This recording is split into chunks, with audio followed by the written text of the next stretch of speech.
Yes, very good morning to all of you. चलो, welcome back. काफ़ी दिनों के बाद आज हम मिल रहे and our purpose for these lectures is only revising. अगर कोई भी इस इंटेंशन से आया हो कि सर चलो रिवीजन में जा रहे, ये पूरा चैप्टर अपना हो जाएगा नए से, तो ऐसा कुछ होने वाला नहीं है। Keep that in mind. तो आपने ऑलरेडी रिवाइज कर रखा है, हम उसको सिर्फ अब थोड़ा सा और पॉलिश करने वाले हैं, ठीक है। और आपके जो भी डाउट्स होंगे ड्यूरिंग दिस हॉलीडेज, आपने जो भी हॉलीडेज नहीं बोल सकते, रिवीजन डेज, आपने जो भी पढ़ाई की होगी उसमें आपको जो भी अड़चने आई होगी, जो भी दिक्कत होगी, वो सारी दिक्कतें हमें सॉल्व करनी है। That is our purpose for this revision. Am I clear? Yes. तो let us start with the syllabus first. पहले चैप्टर के नाम रिवाइज कर लेते हैं, ठीक है। वो ज़्यादा ज़रूरी है क्योंकि वो भूल जाते हैं बच्चे ज़्यादातर। तो let us start revision from there. तो सबसे पहले मुझे ये बताओ कि आपका मैथमेटिक्स 1 एंड मैथमेटिक्स 2, जो ये हमारे दोनों मैथमेटिक्स है, उसमें अगर हम बात करें फर्स्ट मैथ्स 1 की एंड देन मैथ्स 2 की, तो दिस इज जस्ट सिलेबस। बताओ चैप्टर नंबर फर्स्ट क्या है? Mathematical logic. ग्रेट। तो मुझे ये बताओ, अब आपने जितनी भी पढ़ाई की है उस हिसाब से मैं इस चैप्टर को कौन सी कैटेगरी में डालूँ? इजी, हमारे पास 3 कैटेगरी है, इजी, मॉडरेट एंड हार्ड, ठीक है। तो आप मेजॉरिटी से जो बोलोगे वो हम यहाँ लिखेंगे। तो बताओ इसको इजी रखूँ, मॉडरेट रखूँ या हार्ड रखूँ? इजी, आपने बोला easy. Easy, majority easy, majority से काम करना पड़ेगा। हाँ, किसी बच्चे के लिए वेरी हार्ड वाली कैटेगरी भी हो सकती है एक, ठीक है ना। एंड नॉट एप्लीकेबल वाली कैटेगरी भी हो सकती है, या ऑप्शन वाली कैटेगरी भी हो सकती है। तो we have many categories, but मैं रिवीजन में सिर्फ ये 3 कैटेगरीज ही कंसिडर करूंगा। आपके लिए अगर वो है नहीं तो आप कुछ बोलो ही मत, तो मेजॉरिटी अपने आप बता देगी क्या है। देन सेकेंड चैप्टर है मेट्राइसिस। बताओ मेट्राइसिस में ऑब्वियसली आपको क्या लगता है?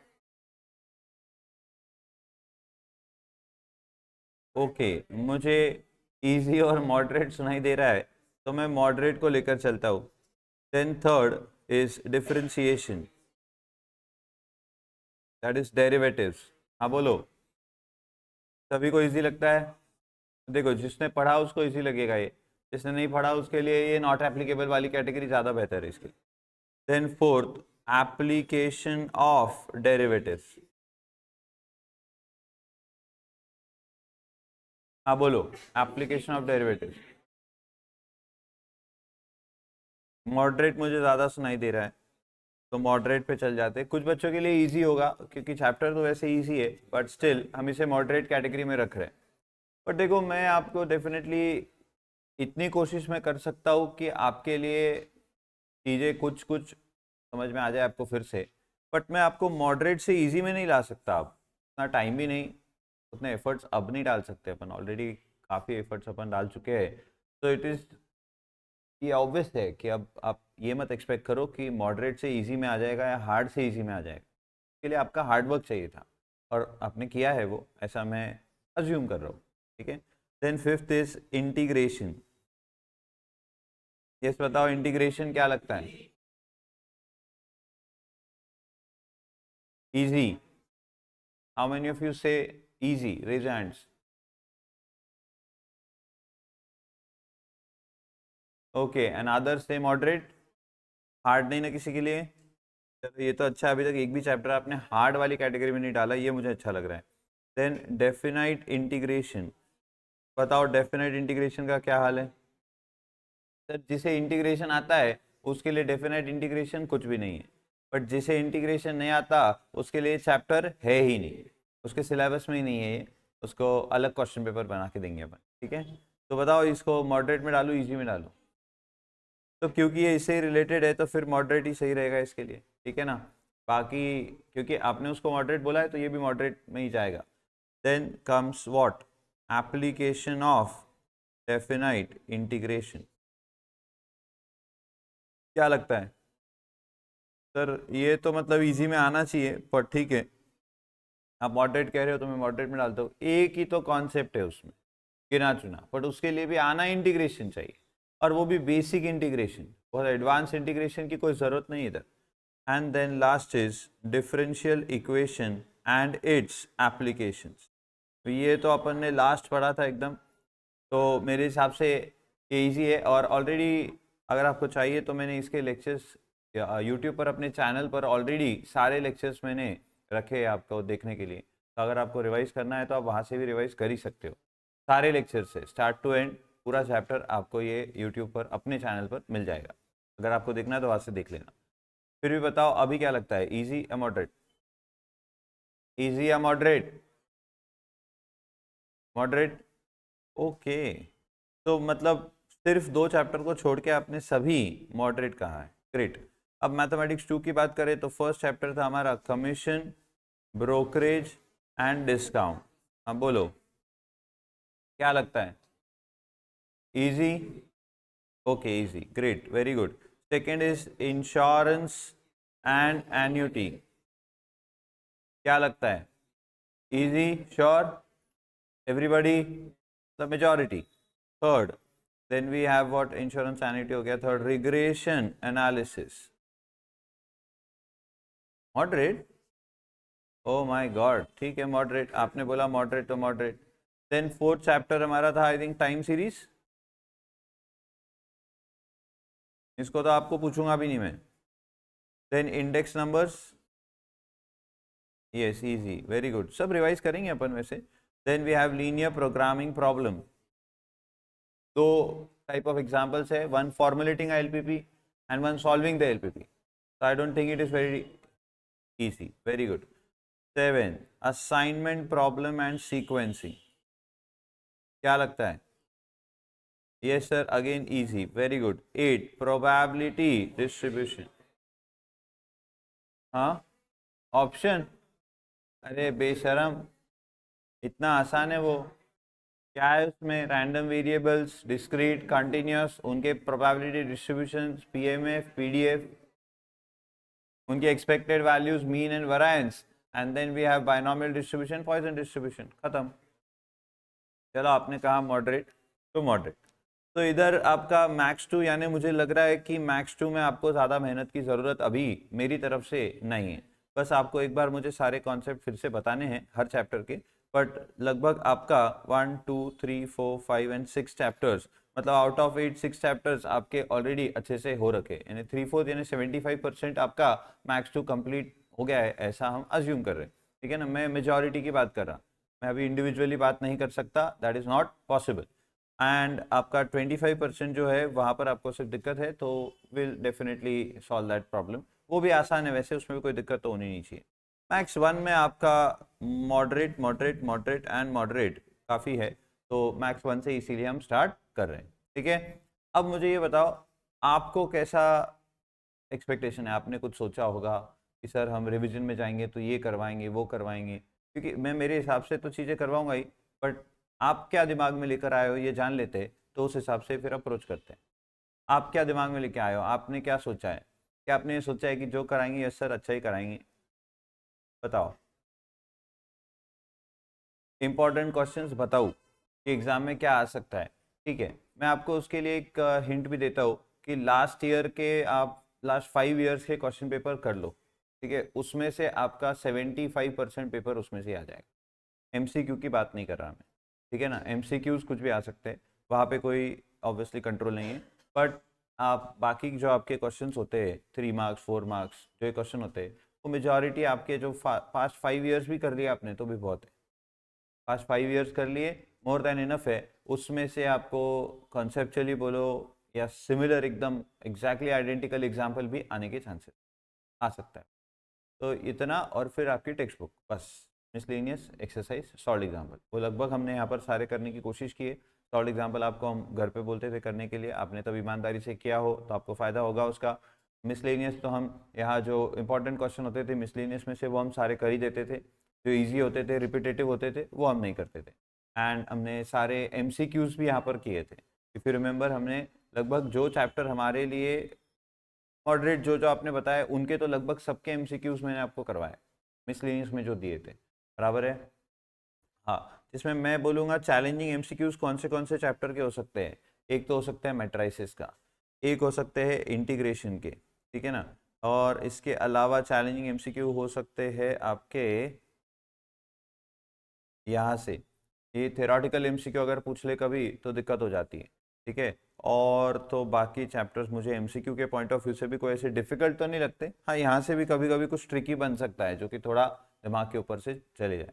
बाकी ओवरऑल बाकी चैप्टर्स के अगर आपके कॉन्सेप्ट क्लियर है तो आपको कोई ऐसी बहुत दिक्कत आनी नहीं चाहिए, ऐसा मेरा मानना है। बाकी is all up to you, ठीक है। तो आप बता रहे थे कि आपने क्या दिमाग में लेके रखा है। एक तो आया कि सर इंपॉर्टेंट क्वेश्चंस, तो विल डेफिनेटली देखेंगे कि हम इंपॉर्टेंट क्वेश्चंस यहाँ पर निकाल लें और उन्हें सॉल्व भी कर ले साथ साथ। और बताओ आप क्या दिमाग में लेके आए हो, थोड़ा जल्दी जल्दी बताओ।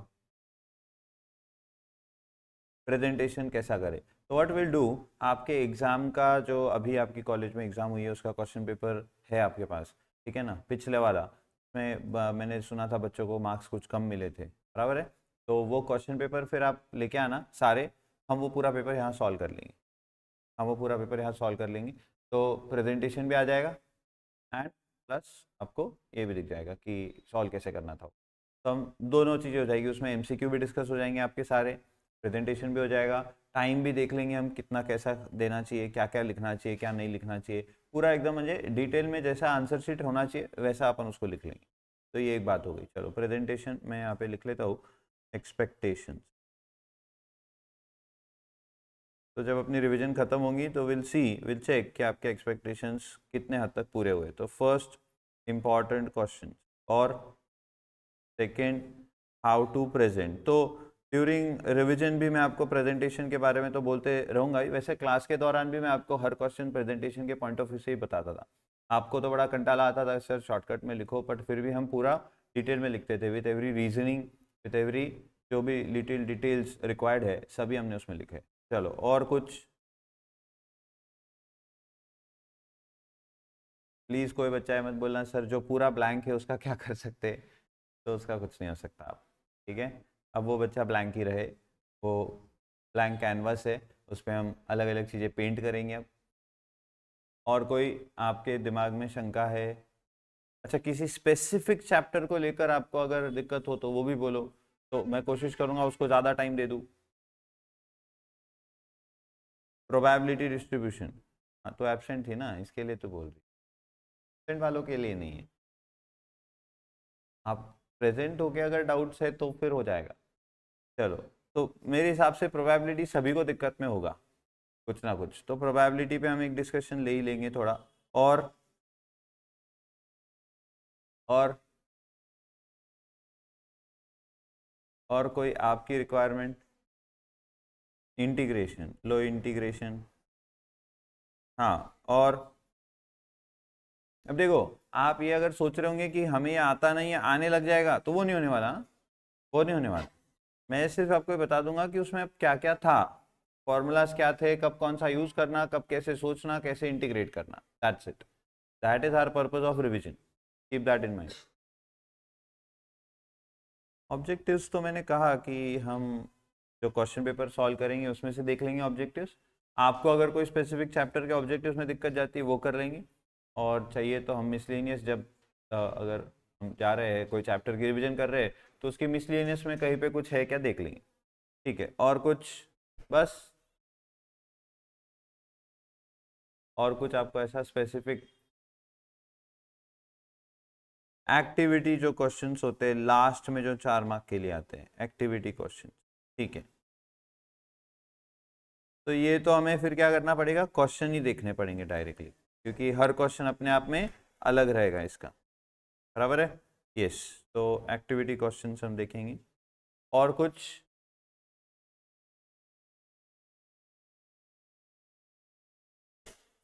मैट्राइसेस का एलिमेंट्री ट्रांसफॉर्मेशंस, यानी आप इनवर्स ढूंढने के लिए जो एलिमेंट्री ट्रांसफॉर्मेशन मेथड यूज करते हो वो, matrices elementary transformations to find inverse, ठीक है। और application of derivatives in economics, application of derivatives in economics, ठीक है। और ये तो मतलब वही demand, supply, elasticity, cost, revenue, MPC, MPS, APC, APS. बोल शेरिश।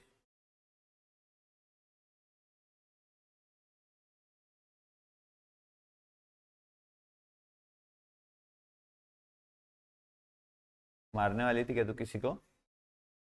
ओ विशाखा भी आई है क्या? और बोलो। बस क्या खत्म? बस इतना ही है? तो लगा था आप 20-25 पॉइंट भी निकाल के लाओगे। चलो अच्छा है, इसका मतलब आपने अच्छी पढ़ाई कर ली है। ग्रेट। तो किसको किसको लग रहा है कि वो मैथ्स में 90 प्लस तो मिला ही लेगा? 1 2 3 4 5 7 10 11 12। सर आपने सिर्फ लग रहा है बोला, ठीक है, इसलिए हमने हाथ ऊपर किया। तो ऐसा नहीं लग रहा, मतलब आप श्योर हो, उतनी तो पढ़ाई आपने कर ली है। ओके, तो let us start with mathematics 1। Mathematics 1 से स्टार्ट कर रहे हम अभी। हाँ, ये भी मैं आपसे ही पूछ लेता हूँ, चलो कैसे अप्रोच रखे हम? पहले सीक्वेंस वाइज चैप्टर से ही चले, या फिर आपको चाहिए कि नहीं सर जो हमें नहीं आता आप वही चैप्टर करवाओ, सीक्वेंस वाइज सारे चैप्टर करें? हाँ मुझे पता था यही बोलोगे। चलो, तो चैप्टर नंबर फर्स्ट से स्टार्ट कर रहे, that is what? Mathematical logic. तो जो मैंने आपको फॉर्मूला बुक दी है बच्चों, वो यूज की क्या आपने? तो सादी सुदी बुक नहीं है, उसको अगर आप पढ़ाई करते वक्त ढंग से अगर यूज करोगे तो उसमें हर छोटी बात लिखी हुई है। तो एक ही जगह आपको सब कुछ मिल जाएगा, रिवीजन के लिए सबसे बेस्ट। और मैंने आपसे और भी कहा था कि अगर मुझसे कोई पॉइंट रह गया हो जो आपको लगता है कि बहुत इंपॉर्टेंट है, वैसे तो मैंने हर छोटी डिटेल उसमें ली है, बट अगर आपको लगता है कि नहीं सर ये मतलब ऐसा है कि ये वाला पॉइंट इसमें नहीं है, तो फिर लगा दो वहां पर एक, आप वो क्या होता है स्टिकी नोट, और लिख के रखो उस पर वो पॉइंट, उस पर्टिकुलर पेज पर जहां पर भी वो पॉइंट आना चाहिए, और मैंने नहीं लिखा हो। बराबर? यस। तो कुछ बातें जैसी की वैसी है, वो कुछ बदली नहीं है। और अभी तो ठंड का मौसम है, बातें मत करो, उधर से रख, उधर से रख। यस। तो आइए शुरू करते हैं with mathematical logic. Very simple chapter, definite marks आपको इसमें से निकालने चाहिए, एक मार्क भी आपने इसमें से छोड़ना नहीं चाहिए, ये आपको दिमाग में फिट कर लेना है, क्योंकि इसमें से कुछ भी ऐसा डिफिकल्ट या ट्रिकी पूछा जा नहीं सकता। बिसाइड्स जब आपको वो स्टेटमेंट दे देते हैं इन वर्ड्स और उसका कुछ निगेशन वगैरह करने बोल दे, वहां सिर्फ आपको दिक्कत आ सकती है। वो भी डिपेंड करता है क्या स्टेटमेंट है, कौन से कनेक्टिव्स यूज किए हुए। बाकी तो मतलब बहुत ही सिंपल है ओवरऑल, ठीक है। ओके, तो sir let's start with what is mathematical logic. तो सबसे पहले तो मुझे ये बताओ, मैथमेटिकल लॉजिक की जब मैं बात कर रहा हूं, पहली हमने क्या चीज पढ़ी थी इसमें कि व्हाट इज अ स्टेटमेंट। तो स्टेटमेंट की डेफिनेशन सिंपल थी, a declarative sentence which is either true और false but not both simultaneously, obviously that is a statement. Correct है? That is a statement. Great. अब एक स्टेटमेंट या तो true हो सकता है या तो फॉल्स हो सकता है, या तो सच हो सकता है या तो झूठ हो सकता है। एक स्टेटमेंट या तो ट्रू हो सकता है या तो फॉल्स हो सकता है, इसे हम कहते हैं truth value of a statement. ये तो कोई बड़ी बात नहीं है अब आपके लिए। करेक्ट है? देन सर कुछ सेंटेंसेस कभी स्टेटमेंट नहीं होते, एमसीक्यू के पॉइंट ऑफ व्यू से आप ये याद रख सकते हो। एक्सक्लेमेटरी सेंटेंसेस, इंटरोगेटिव सेंटेंसेस, एक मिनट, यस। तो exclamatory sentences, interrogative sentences, imperative sentences and open sentences, ये कभी स्टेटमेंट नहीं होते। ये बात याद है आपको? हाँ, एक्सक्लेमेटरी, इंटरोगेटिव, इंपरेटिव का मतलब क्या होता है? तो एक्सक्लेमेटरी यानी जब आप फीलिंग शेयर कर रहे हो, इंटरोगेटिव मतलब आप ऑब्वियसली क्वेश्चंस पूछ रहे हो, एंड इंपरेटिव मतलब आप कोई रिक्वेस्ट कर रहे हो या कोई ऑर्डर दे रहे हो। तो ऐसे सेंटेंसेस जब भी आपको दिखे तो they are not a statement, और जो स्टेटमेंट नहीं उसकी ट्रुथ वैल्यू भी नहीं। तो ट्रुथ वैल्यू के लिए स्टेटमेंट होना जरूरी है। ट्रुथ वैल्यू तभी रहेगी जब वो एक स्टेटमेंट है, स्टेटमेंट नहीं तो उसकी ट्रुथ वैल्यू भी नहीं। Correct sir. ओपन सेंटेंसेस भी स्टेटमेंट नहीं होते सर, लेकिन हमारे एक बड़े प्यारे सर है, उन्होंने हमें पढ़ाया था कि ओपन सेंटेंसेस को स्टेटमेंट बनाया जा सकता है। क्या यूज करके? तो ऑब्वियसली क्वांटिफायर्स का इस्तेमाल करके। क्वांटिफायर्स का इस्तेमाल करके हम ओपन सेंटेंस को क्या बना सकते हैं? क्वांटिफाइड स्टेटमेंट बना सकते हैं। ये बात याद है आपको? कैसे? तो आगे बात करेंगे। तो ओपन सेंटेंसेस ऐसे तो स्टेटमेंट नहीं होते हैं, बट क्या ओपन सेंटेंसेस स्टेटमेंट बनाए जा सकते हैं? हाँ, लेकिन वो ओपन स्टेटमेंट नहीं हो जाता है, फिर वो क्वांटिफाइड स्टेटमेंट होता है, उसका नाम बदल जाता है। करेक्ट। तो दे आर नॉट स्टेटमेंट्स। तो what is open sentences sir? बाकी तीनों तो समझ में आ गया, ये फीलिंग्स है, ये ऑब्वियसली क्वेश्चंस है, ये ऑर्डर्स है, रिक्वेस्ट है। तो ओपन सेंटेंसेस ऐसे सेंटेंसेस होते हैं जिसमें उसकी ट्रुथ वैल्यू ढूंढने के लिए जो इंपॉर्टेंट कंडीशन है, उस कंडीशन को छुपाया गया है, तब हम उसकी ट्रुथ वैल्यू अब नहीं बता पा रहे। तो open sentences whose truth value can vary according to some condition which are not given or stated in the sentence, then they are open sentences. तो उनकी ट्रुथ वैल्यू ओपन है for either going to true or going to false. Once you state that condition जो hidden है, तो उसको आप जैसे ही बताते हो, फिर उसकी ट्रुथ वैल्यू डिसाइड हो सकती है। तो ऐसे सेंटेंसेस क्योंकि either true और false दोनों हो सकते हैं साइमल्टेनियसली, इसीलिए हम उनको इसीलिए हम उनको स्टेटमेंट नहीं बोलते। करेक्ट। तो sir they are open sentences. Open sentences obviously quantifier के साथ यूज करोगे तो क्या बन जाएगा? बोलो, क्वांटिफाइड स्टेटमेंट। Very good. अब ये बताओ, क्वांटिफाइड स्टेटमेंट बनाने के लिए क्वांटिफायर्स यूज करने पड़ेंगे। तो क्वांटिफायर्स यानी क्या? तो वो क्या करता है? क्वांटिफायर का नाम से मतलब समझ में आना चाहिए। क्वांटिफायर यानी वो क्वांटिफाई कर देता है, जो कि ओपन था for a wide range of values, उसको हम क्वांटिफाई कर देते हैं टू लिमिटेड वैल्यूज। या फिर हम उसकी क्वांटिटी डिसाइड कर लेते हैं कि सारी वैल्यूज इसको सेटिस्फाई करती है या कुछ करती है। There are only two quantifiers and they are what? Universal quantifier and existential quantifier. तो universal quantifier obviously ऐसे डिनोट होता है, existential quantifier ऐसे डिनोट होता है। universal quantifier तब यूज किया जाता है जब सारी वैल्यूज के लिए वो पर्टिकुलर गिवन सेंटेंस ट्रू हो सकता है या फॉल्स हो सकता है, जो भी है। तो क्वांटिफायर का इस्तेमाल आप ऑब्वियसली ट्रू के लिए करते हो। आप एक बात याद रखो, मैंने सिखाते वक्त आपको समझाया था कि क्वांटिफायर कोई भी लगा दो, सेंटेंस से स्टेटमेंट तो बन ही जाएगा, ट्रूथ वैल्यू आइदर ट्रू आएगी या फॉल्स आएगी। बट आपको अगर क्वेश्चन पूछा गया है use appropriate quantifier and make the open sentences as statement, तो आपने हमेशा ऐसा ही क्वांटिफायर यूज करना है जिससे कि वो स्टेटमेंट तो बने पर उसकी ट्रूथ वैल्यू भी ट्रू रहे।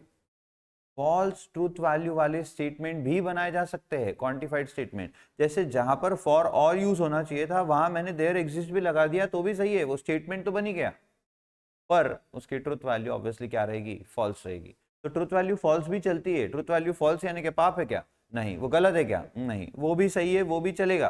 पर हमें अगर कभी भी बोल रहे क्वांटिफायर का इस्तेमाल करके क्वांटिफाइड स्टेटमेंट बनाओ, तो ऑलवेज रिमेंबर आपको क्वांटिफाइड स्टेटमेंट ट्रू ही बनाना है। तो क्वांटिफायर आपने सही ही यूज करना है जो वहां पर उस सेंटेंस में अप्रोप्रिएट है।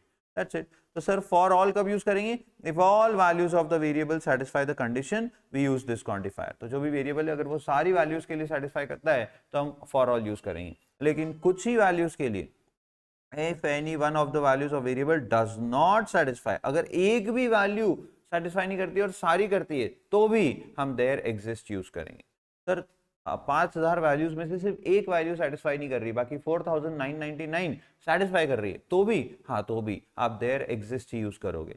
और सर एक ही वैल्यू सेटिस्फाई कर रही है और 4999 वैल्यू सेटिस्फाई नहीं कर रही है उस गिवन सेंटेंस में जो जो भी हिडन कंडीशन है उसके लिए, तो सर उस केस में फिर आप कौन सा क्वांटिफायर यूज करना पसंद करोगे? हम तब भी देयर एग्जिस्ट यूज करेंगे। तो सर एक हो या सारे से एक कम हो तो भी देयर एग्जिस्ट, बट सारे के सारे अगर सेटिस्फाई करते हैं तो फिर हम बोलेंगे फॉर ऑल। बात समझ गए? तो we use this quantifier when at least one value does not satisfy the condition और द वेरिएबल। ओके सर, ये तो हो गए हमारे क्वांटिफायर्स कैसे यूज करके क्वांटिफाइड स्टेटमेंट्स बनेंगे। क्या आपको चाहिए कि इस पे एग्जाम्पल बताऊं मैं आपको कोई? अब बच्चों इससे रिलेटेड जो एक एग्जाम्पल है, मैंने आपसे कहा है कि लगभग वो पूछा ही जाता है, बहुत सारी एग्जाम्स में वो पूछा गया है, आप भी उसको एक्सपेक्ट करके ही चलो। क्या? तो सर आपको एक सेट दे देंगे, जैसे set A, set B, exercise 1.5 I think उसका क्वेश्चन नंबर फर्स्ट या सेकेंड आप जाके चेक करो एक बार, निकालो चलो। एक्सरसाइज 1.5 उसका कोई तो एक क्वेश्चन है जो कि ऐसा दिखता है।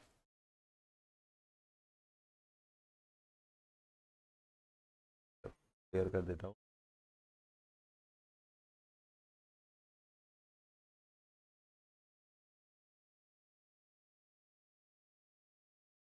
हाँ, तो आई थिंक ऐसा एक क्वेश्चन आपके पास होगा।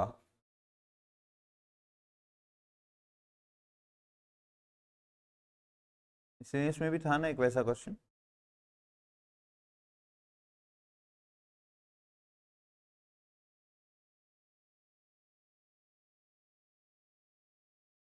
तो दिस इज 21। ये मिसलेनियस का 21 है। आप एक्सरसाइज देखो, एक्सरसाइज 1.5 में आपको ऐसा ही क्वेश्चन मिल जाएगा। तो ये क्वेश्चन काफी बार पूछा गया है क्वांटिफायर से रिलेटेड, तो देख लो ये क्वेश्चन एक बार। ये इंपॉर्टेंट क्वेश्चन में आ जाएगा डेफिनेटली, क्योंकि आता है काफी बार। तो if A is equal to 2 3 4 5 6 7 8 determine the truth value of each of the following statements. तो यहाँ पे क्वांटिफाइड स्टेटमेंट्स ऑलरेडी दिए हैं जो कि एक सेट पर डिफाइंड है, आपको उनकी ट्रुथ वैल्यूज बतानी है। बराबर है।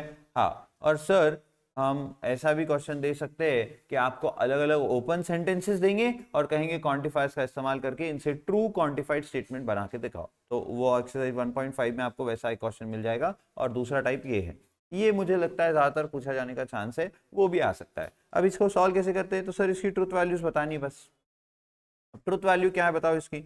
तो sir there exist x belongs to a such that 3x plus 2 is greater than 9। तो आपको क्या करना पड़ेगा? Sir x belongs to a, यानी x में ये a की वैल्यूज डाल के चेक करना पड़ेगा कि क्या 3x plus 2 हमेशा ग्रेटर देन 9 आ रहा है या नहीं। बताओ 3 2 जा 6, 6 plus 2 8, क्या 2 के लिए ये ग्रेटर देन 9 आया क्या? नहीं। मतलब सर एक वैल्यू ने इसको सेटिस्फाई नहीं किया। वैसे 3 3 जा 9 प्लस 2 11, तो यहां से आगे की सारी वैल्यूज इसको सेटिस्फाई करेगी, पर 2 नहीं कर रही। तो यहाँ पे कौन सा क्वांटिफायर यूज होना चाहिए था? There exist. ऑब्वियसली क्या इन्होंने सही क्वांटिफायर यूज किया है। हाँ, तो इस स्टेटमेंट का ट्रुथ वैल्यू क्या होगा बोलो? ट्रू। अब इसको लिखेंगे कैसे? जैसे कि आपका एक डाउट था कि सर प्रेजेंट कैसे करना आंसर, तो मैं लिखकर तो नहीं दिखा रहा, बट ओरली बोल रहा हूँ कि लिखना कैसे इसको। तो हम लिखेंगे पहले तो ये ओपन सेंटेंस, ये क्वांटिफाइड स्टेटमेंट लिख देंगे। फिर नीचे लिखेंगे since for x is equal to 2, since for x is equal to 2 3x plus 2 is not greater than 9, 3x plus 2 is less than 9 लिखो, या फिर दोनों चलेगा। Therefore the given sentence is obviously true, या आप उल्टा भी स्टार्ट कर सकते हो। the truth value of the given statement is true because for x is equal to 2 belongs to a, the value of 3x plus 2 is not greater than 9। Full stop. ये हो गया सिंपल सा answer. तो ये एक एक mark के लिए 4 क्वेश्चन रहेंगे, ऐसे 4 मार्क आपको मिलेंगे। तो एक मार्क के लिए इतना ही लिखना है। समझ गए? ट्रू पक्का? सेकंड देखो क्या लिखा है, for all x belongs to a x square is less than 18। क्या बच्चों 8 स्क्वायर 64 पे ही खत्म हो गया ये? हाँ, वैसे तो मतलब यहाँ से शुरू करें तो सभी इसको फुलफिल नहीं कर रहे, पर ये क्या बोल रहा है? For all x belongs to a, यानी सभी x जब a को बिलोंग करेंगे तो x स्क्वायर हमेशा 18 से छोटा रहेगा। अरे 5 स्क्वायर 25 होता है जो 18 से बड़ा हो गया, 6 स्क्वायर 36, 7 स्क्वायर 49, 8 स्क्वायर 64, सारे ही 18 से बड़े हैं। तो बोलो इसका स्टेटमेंट का ट्रुथ वैल्यू क्या होगा? फॉल्स। देयर, अच्छा यहां पर अगर देयर एग्जिस्ट डाल देते तो फिर ये ट्रू हो जाता। अच्छा मुझे ये जानना है आपसे कि ये एक क्वांटिफाइड स्टेटमेंट है, बराबर? हाँ, तो इसका ओपन सेंटेंस कैसा होगा ये बताओ। इसका ओपन सेंटेंस कैसा होगा? ये रहा, x belongs to a such that 3x plus 2 is greater than 9। जब तक x नहीं बता सकते तब तक आप 3x प्लस 2 ग्रेटर देन 9 है कि नहीं बता नहीं सकते, तो तब तक ट्रू या फॉल्स बता नहीं सकते। पर जैसे ही मैंने ये क्वांटिफायर डाला, अब आप बोल सकते हो ना कि ये ट्रू है कि फॉल्स। समझ में आ रहा है क्या? हाँ, ऐसा उल्टा क्वेश्चन नहीं आता, लेकिन कि क्वांटिफाइड स्टेटमेंट से ओपन सेंटेंस बनाओ, ये तो आपकी अंडरस्टैंडिंग और अच्छी हो इसके लिए बता दिया मैंने।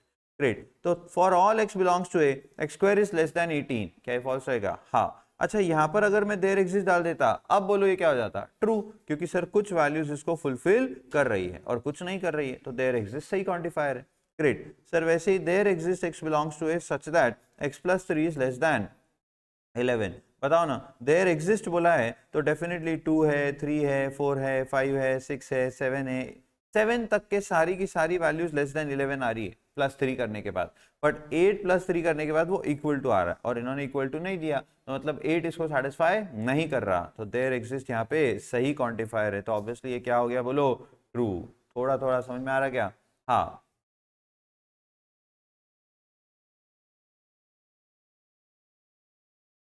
समझ में आ रहा है क्या? For all x belongs to a, x square plus 2 is greater than equal to 5। बोलो 2 स्क्वायर प्लस 2, 4 प्लस 2 6। क्या 6 तो पहला ही वैल्यू 5 से बड़ा आ गया? हाँ, तो बल्ले बल्ले, मतलब क्या सारी वैल्यूज तो बड़ी आएगी अब? यस, तो ऑब्वियसली बच्चों क्या ये ट्रू हो गया? यहाँ पे फॉर ऑल सही है। हाँ, अच्छा यहाँ मैं अगर देयर एग्जिस्ट डाल दूं फिर? सर अब ये गलत हो गया, क्योंकि देयर एग्जिस्ट का मतलब क्या हुआ? सर आप बोल रहे हो कि कोई तो एक वैल्यू है जो फुलफिल नहीं कर रही, पर यहाँ तो सभी कर रही ना, तो for all is the correct quantifier. बराबर है? पक्का? That is it. तो दिस इज इंपॉर्टेंट क्वेश्चन। आगे बढ़ता हूं मैं। आ जाए फिर से फॉर्मूला बुक में हमारी। ये सभी के पास है ना फॉर्मूला बुक?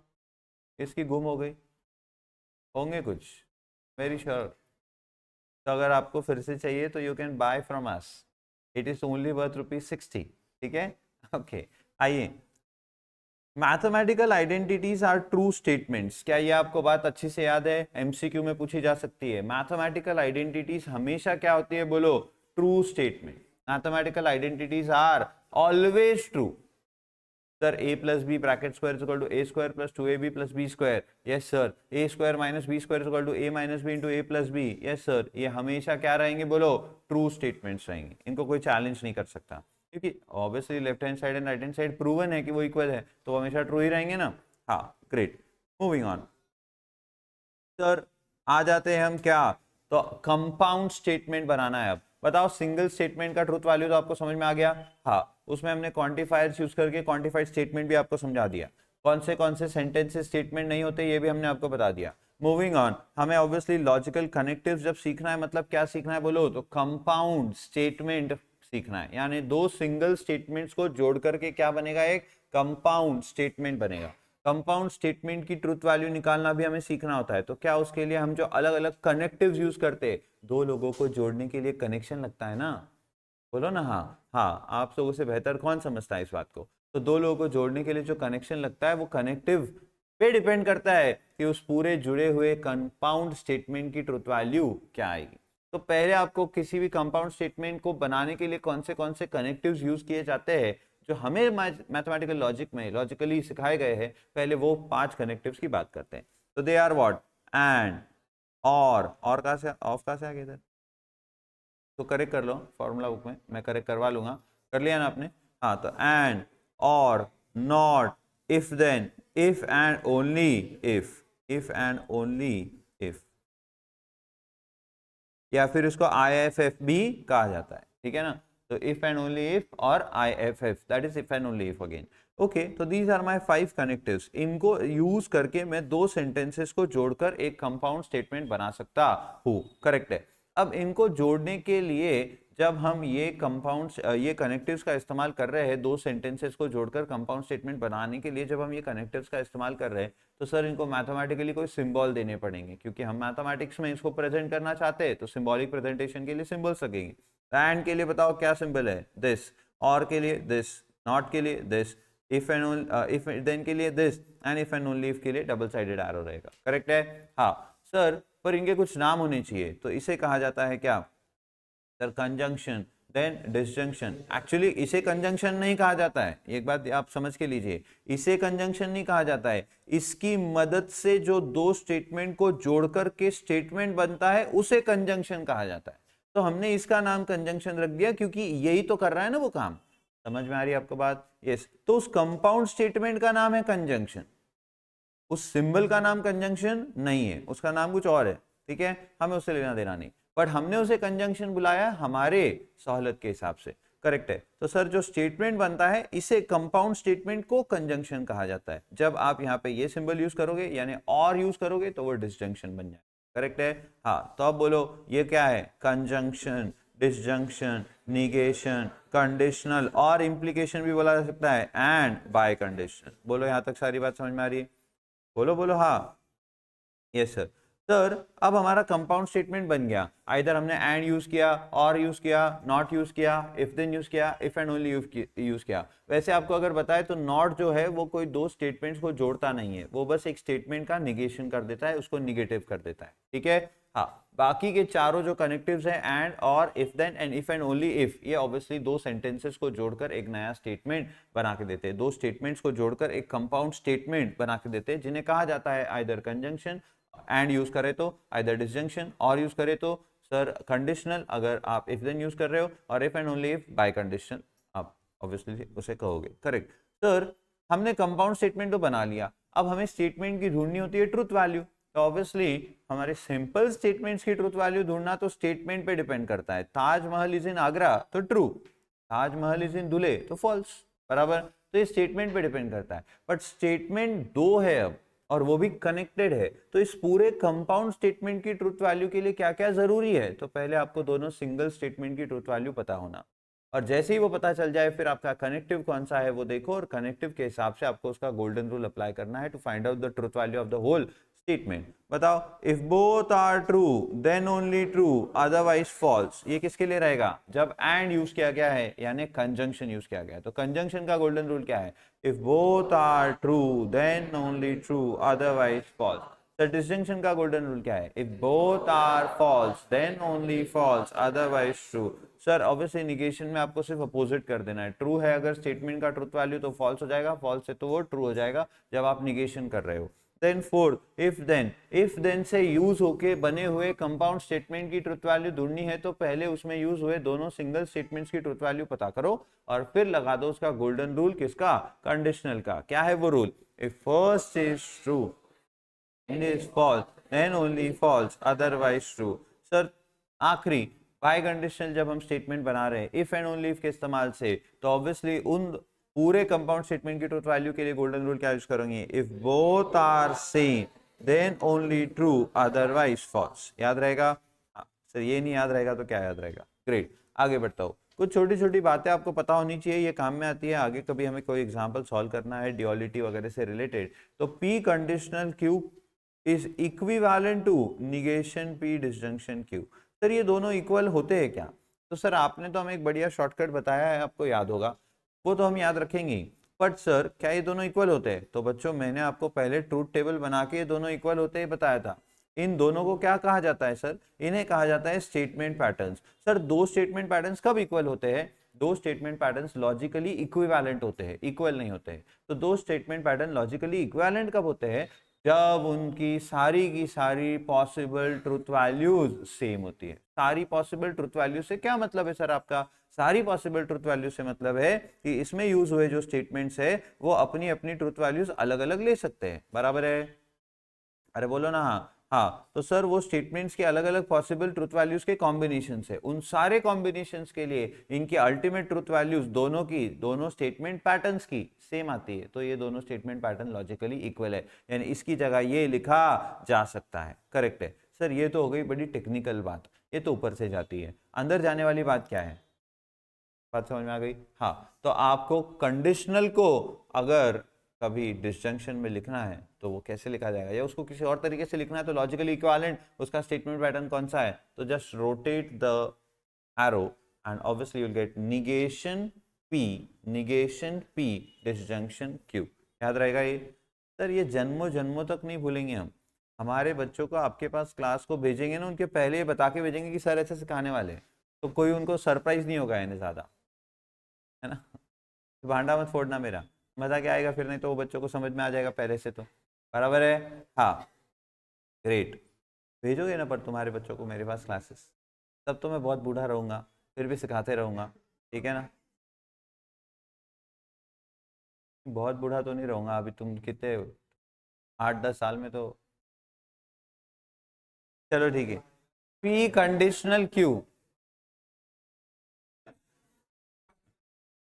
ठीक है इधर ध्यान दो बस, पी कंडीशनल क्यू कैसे लिखा जा सकता है, समझ में आया। हाँ तो वैसे ही पी बाय कंडीशनल क्यू कैसे लिखा जा सकता है, तो sir P bye conditional Q का पहले आपको बेसिक याद होना चाहिए कि पी बाय कंडीशनल क्यू यानी P double implication Q means P implies Q and Q implies P.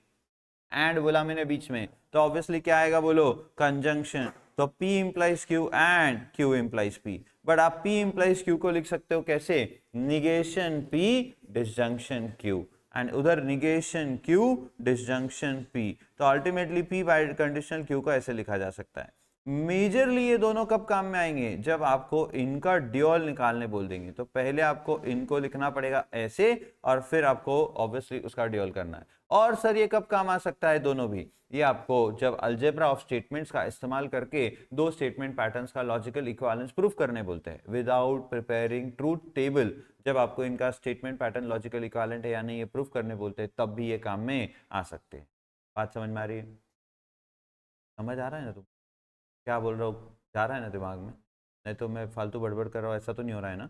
Okay great, तो sir P biconditional Q को ऐसे भी लिख सकते हैं, ग्रेट। इसके बाद हमने सीखा था क्या, तो ट्रूथ टेबल बनाना। अच्छा, अब यहाँ पे हमने बहुत सारे फिर एग्जाम्पल सॉल्व कर लिए थे, लगभग 4-5 एग्जाम एक्सरसाइजेस हमारे सॉल्व हो गए थे और फिर हम पहुंचे थे ट्रूथ टेबल तक। तो ये पहली 6 एक्सरसाइजेस में आपको कहीं पे दिक्कत आती है तो पूछो, बोलो, पक्का, श्योर, वेरी गुड। तो बच्चों ट्रूथ टेबल, अच्छा ट्रूथ टेबल बताओ कैसे बनता है, तो सर पहले तो हमें जो स्टेटमेंट पैटर्न का ट्रूथ टेबल बनाने बोला है, statement pattern, sir statement pattern क्या होता है, स्टेटमेंट पैटर्न वो होता है जिसमें अलग अलग 2 या 3 स्टेटमेंट्स यूज की जाती है, कभी कभी 4, आपको ट्रूथ टेबल लेकिन 4 स्टेटमेंट्स का कभी बनाने बोला नहीं, तो मैक्सिमम 3, तो 2 या 3 स्टेटमेंट्स जिसमें यूज की है विद डिफरेंट डिफरेंट कनेक्टिव्स और एक पैटर्न बना हुआ है, उसे कहते हैं स्टेटमेंट पैटर्न। इस स्टेटमेंट पैटर्न की सारी पॉसिबल ट्रूथ वैल्यूज ढूंढनी है तो उसके लिए क्या बनाना पड़ता है, ट्रूथ टेबल।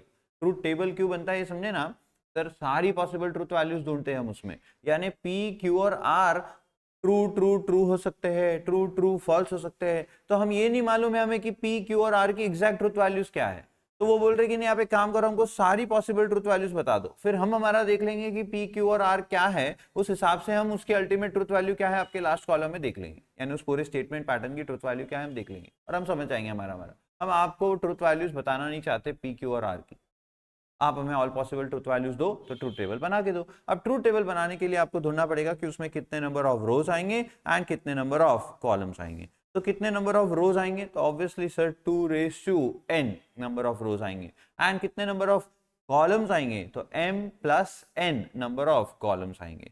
सर ये m और n क्या है सर, ये नहीं समझ में आ रहा, तो m मतलब होता है नंबर ऑफ कनेक्टिव्स जो यूज हुए हैं आपके स्टेटमेंट पैटर्न में, एंड n यानी नंबर ऑफ स्टेटमेंट्स, तो नंबर ऑफ स्टेटमेंट्स तो 2 ही हो सकते हैं, या तो 2 या तो 3, आपको इससे ज्यादा और इससे कम कुछ आता नहीं है, तो आपको या तो 2 स्टेटमेंट देंगे या 3 स्टेटमेंट देंगे मैक्सिमम। तो सर 2 या 3, इसका मतलब नंबर ऑफ रोज भी या तो 4 हो सकते हैं या तो 8, इसके अलावा ट्रूथ टेबल आपका कभी और कोई नंबर ऑफ रोज कभी चेंज होते नहीं, कॉलम्स ऑब्वियसली चेंज होते रहेंगे, depends completely on the number of connectives given in the question.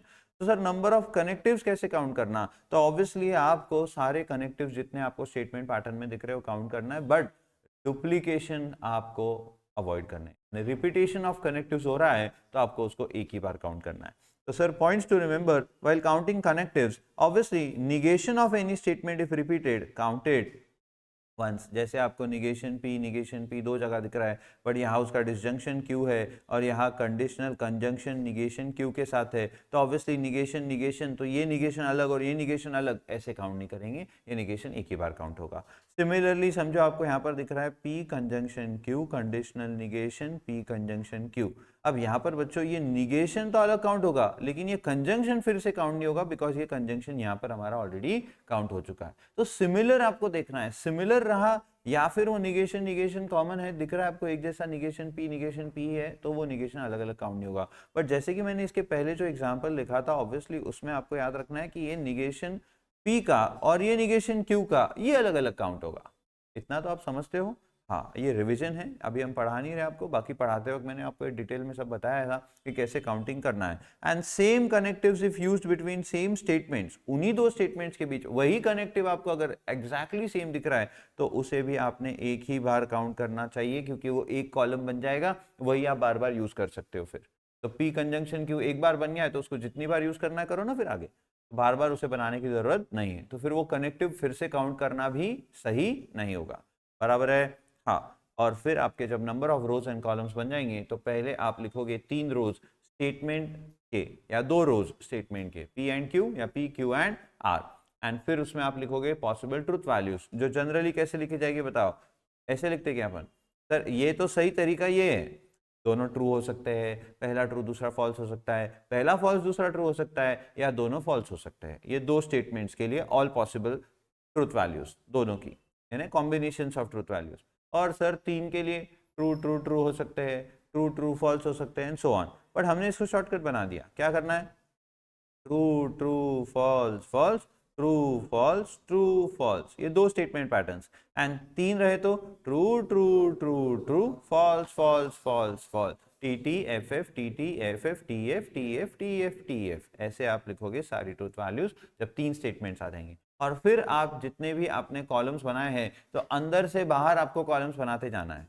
आप अंदर से बाहर कॉलम समझ रहे हो मैं क्या कह रहा हूँ? हाँ, यानी क्या सर, नंबर ऑफ कॉलम्स तो बराबर ढूंढ लिया, नंबर ऑफ कनेक्टिव्स काउंट करके, उसमें नंबर ऑफ स्टेटमेंट्स ऐड करके, लेकिन कॉलम सब डिजाइन भी तो करने पड़ेंगे ना, वो पूरा स्टेटमेंट पैटर्न तक पहुंचना है। तो आपको पहले अंदर के जो छोटे छोटे ब्रैकेट्स है, जो निगेशंस है, उनका एक एक कॉलम बनाना है, और फिर उनसे आपको पूरे स्टेटमेंट पैटर्न तक पहुंचना है। अगर बहुत बड़ा स्टेटमेंट पैटर्न दिया है, यूज कॉलम नंबर्स 1 2 3 4 5, फिर 5 कंजंक्शन 6 ऐसा आप लिख सकते हो, या 7 कंजंक्शन 2 ऐसा कुछ होगा तो वैसा आप लिख सकते हो, तो जैसे भी आपको दिया होगा वैसे।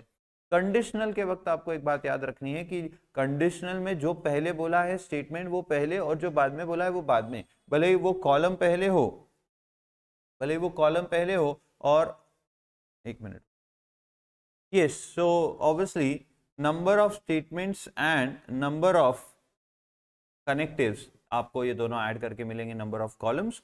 नंबर ऑफ कॉलम्स कैसे आपको डिजाइन करने हैं, तो आपको अंदर से बाहर जाते जाना है, यानी क्या, आपको पहले छोटे छोटे जो आपके कनेक्टिव्स है उनके कॉलम्स बना के उनकी ट्रूथ वैल्यूज आपको ढूंढना है। कंडीशनल के वक्त मैं आपको बता रहा था कि कंडीशनल के वक्त आपको याद रखना है कि first is true and second is false, तो जो फर्स्ट है उसको फर्स्ट ही रखना है, जो सेकेंड है वो सेकेंड ही रखना है, भले ही आपका जो फर्स्ट है वो कॉलम आगे है और जो उसका कंडीशनल है वो कॉलम पहले बना हुआ है। तो आपको ऐसा नहीं कि इधर से इधर देख लेंगे, आपको देखना ऐसे ही पड़ेगा। ये बहुत अच्छे से आप याद रखिए, यहाँ पर छोटी सी गलती आपके फ्री के मार्क्स लिखे जा सकती है। तो ये सॉल्व करते वक्त आपको एकदम अटेंटिव रहना है, किसी के पास ध्यान नहीं देना है, कितना भी कोई भी कैसा भी आ जाओ, आपको पूरा फोकस सिर्फ और सिर्फ इस क्वेश्चन पे रखना है। समझ में आ रही बात? क्योंकि यहाँ आपने गलती करी, मार खा जाओगे, आपके फुगट के मार्क्स जाएंगे, ये बात याद रखो, क्योंकि एकदम फालतू है। बोलो आगे बढ़े। हाँ, आपको ट्रूथ टेबल बनाने की इच्छा है अभी? नहीं है ना? Very good. तो two statement patterns are logically equivalent only if their truth values are identical. अच्छा, मेरे सवालों के जवाब देते जाना। अगर किसी स्टेटमेंट पैटर्न के आखिरी कॉलम में सारे ट्रूथ वैल्यूज ट्रू दिख रहे हैं तो उस स्टेटमेंट पैटर्न को क्या कहा जाता है? टॉटोलॉजी। अगर आपको सारे के सारे ट्रूथ वैल्यूज फॉल्स दिख रहे हैं तो उसे क्या कहा जाता है? कॉन्ट्राडिक्शन। और अगर आपको मिक्स मैच दिख रहे हैं तो उसे क्या कहा जाता है? कॉन्टिजेंसी। तो हमारे टाइपिस्ट ने ये कॉन्टिजेंसी कहा गया है। तो अगर आपको ट्रू एंड फॉल्स का मिक्स मैच दिखता है तो ऑब्वियसली उस स्टेटमेंट पैटर्न को क्या कहेंगे? Contingency. Great. So statement patterns is tautology. If all the statement pattern truth values are true, if the all truth values are false, it is a contradiction, and if it is mixed match, it is a contingency. Great. फिर आता है कौन? Duality. तो आपको एक question पूछते हैं कभी कभी कि ये टॉटोलॉजी है क्या बताओ, ये कॉन्ट्राडिक्शन है क्या बताओ, ये आपका कॉन्टिजेंसी है क्या बताओ। और एक बात याद रखिए, स्मॉल टी से डिनोट किया जाता है टॉटोलॉजी को, स्मॉल सी से डिनोट किया जाता है कॉन्ट्राडिक्शन को। तो कहीं पे अगर आपको किसी स्टेटमेंट पैटर्न में स्मॉल टी या स्मॉल सी दिखे तो ऑलवेज रिमेंबर कि वो टॉटोलॉजी, यानी वहां पर एक पूरा स्टेटमेंट पैटर्न होना चाहिए था जिसकी सारी ट्रूथ वैल्यूज ट्रू है, जो हमेशा ट्रू रहती है, इसलिए उन्होंने स्मॉल टी लिख दिया है वहां पर, सिर्फ वो पूरा स्टेटमेंट पैटर्न नहीं लिखा। समझ रहे हो मैं क्या बोल रहा हूँ? तो अगर एक बड़ा स्टेटमेंट पैटर्न है, उसमें एक particular part of statement pattern हमेशा टॉटोलॉजी आता है, तो वहां वो स्मॉल टी लिख देंगे। ठीक है? तो स्मॉल टी कभी दिखा तो वो टॉटोलॉजी, स्मॉल सी कभी दिखा तो वो कॉन्ट्राडिक्शन। याद रहेगा? हाँ, किसी को डाउट है अभी तक? हो तो पूछा करो, हाँ, हाथ ऊपर कर देना। अभी नहीं पूछोगे तो कब पूछोगे? चल, ड्यूअलिटी। ड्यूअलिटी में क्या करते? कुछ नहीं, कंजंक्शन को डिसजंक्शन, डिसजंक्शन को कंजंक्शन, सी को टी, टी को सी, कैपिटल टी को एफ एंड कैपिटल एफ को कैपिटल टी। सर ये कैपिटल टी और स्मॉल टी में कोई फर्क नहीं समझ में आया। कैपिटल टी यानी ट्रू, यानी एक पर्टिकुलर स्टेटमेंट का ट्रुथ वैल्यू है वो, लेकिन स्मॉल टी यानी पूरे स्टेटमेंट पैटर्न की सारी पॉसिबल ट्रुथ वैल्यूज ट्रू है, उसे कहते हैं टॉटोलॉजी। टॉटोलॉजी को स्मॉल टी से डिनोट करते और कैपिटल टी से ट्रुथ वैल्यू डिनोट करते। करेक्ट? तो सर निगेशन का ड्यूअलिटी में क्या होगा, ड्यूअलिटी याद तो है ना आपको वैसे, तो ड्यूअलिटी बहुत फालतू कॉन्सेप्ट है सर, सिर्फ एंड को और को एंड, बस और कुछ नहीं करना है आपको। हाँ अगर कभी उन्होंने टी दिया है तो उसको सी करना है, सी दिया है तो उसको टी करना है, मैं स्मॉल टी स्मॉल सी की बात कर रहा हूँ। कभी कैपिटल टी दिया है तो उसको एफ करना है, कभी कैपिटल एफ दिया है तो उसको कैपिटल टी कर देना है। Negation will always remain same, duality is unique, मतलब एक पर्टिकुलर स्टेटमेंट पैटर्न का ड्यूअल एक ही हो सकता है। आप खुद को आईने में देखोगे तो आप एक ही दिखोगे, बराबर है कि नहीं, और कोई 3-4 लोग नहीं दिखते उसमें, आप अकेले ही दिखते हो। अगर 3-4 लोग दिख रहे तो भाग जाओ वहां से, ठीक है ना। Yes, so dual is unique and dual of dual is statement itself. जैसे निगेशन ऑफ निगेशन पी क्या होता है, पी छोड़ो ना, माइनस ऑफ माइनस पी क्या होता है, पी। वैसे ही ड्यूअल ऑफ ड्यूअल क्या होगा, वापस वही स्टेटमेंट आ जाएगा, और क्या। एंड को और किया और फिर और को वापस एंड किया, एंड का एंड ही आ गया, खत्म बात। That is what duality is, बात खत्म। ड्यूअलिटी पे आपको कोई एग्जांपल करना है, इसमें ड्यूअलिटी में दो टाइप के एग्जांपल आ सकते हैं, एक आपको वर्ड प्रॉब्लम दे सकते हैं, एक आपको स्टेटमेंट फॉर्म में प्रॉब्लम दे सकते हैं दोनों ही फालतू है। वर्ड में दिया है तो एंड को और को एंड करो, बात खत्म। सर अगर उसमें इफ देन आ गया तो पहले आप इफ देन को निगेशन और डिसजंक्शन में कन्वर्ट करो, समझ रहे हो क्या आप, एंड मतलब निगेशन और में कन्वर्ट करो, और फिर जब वो निगेशन और में कन्वर्ट हो जाएगा फिर वो और को एंड करो। निगेशन निगेशन ही रहेगा, निगेशन को बदलना नहीं है। करेक्ट सर, आगे बढ़ू क्या, तो ड्यूअलिटी जमेगा बराबर। हाँ अच्छा, मैंने आपसे पूछ लिया अगर कि P बाय कंडीशनल Q का ड्यूअलिटी बताओ, आप क्या बोलोगे, डज नॉट एग्जिस्ट।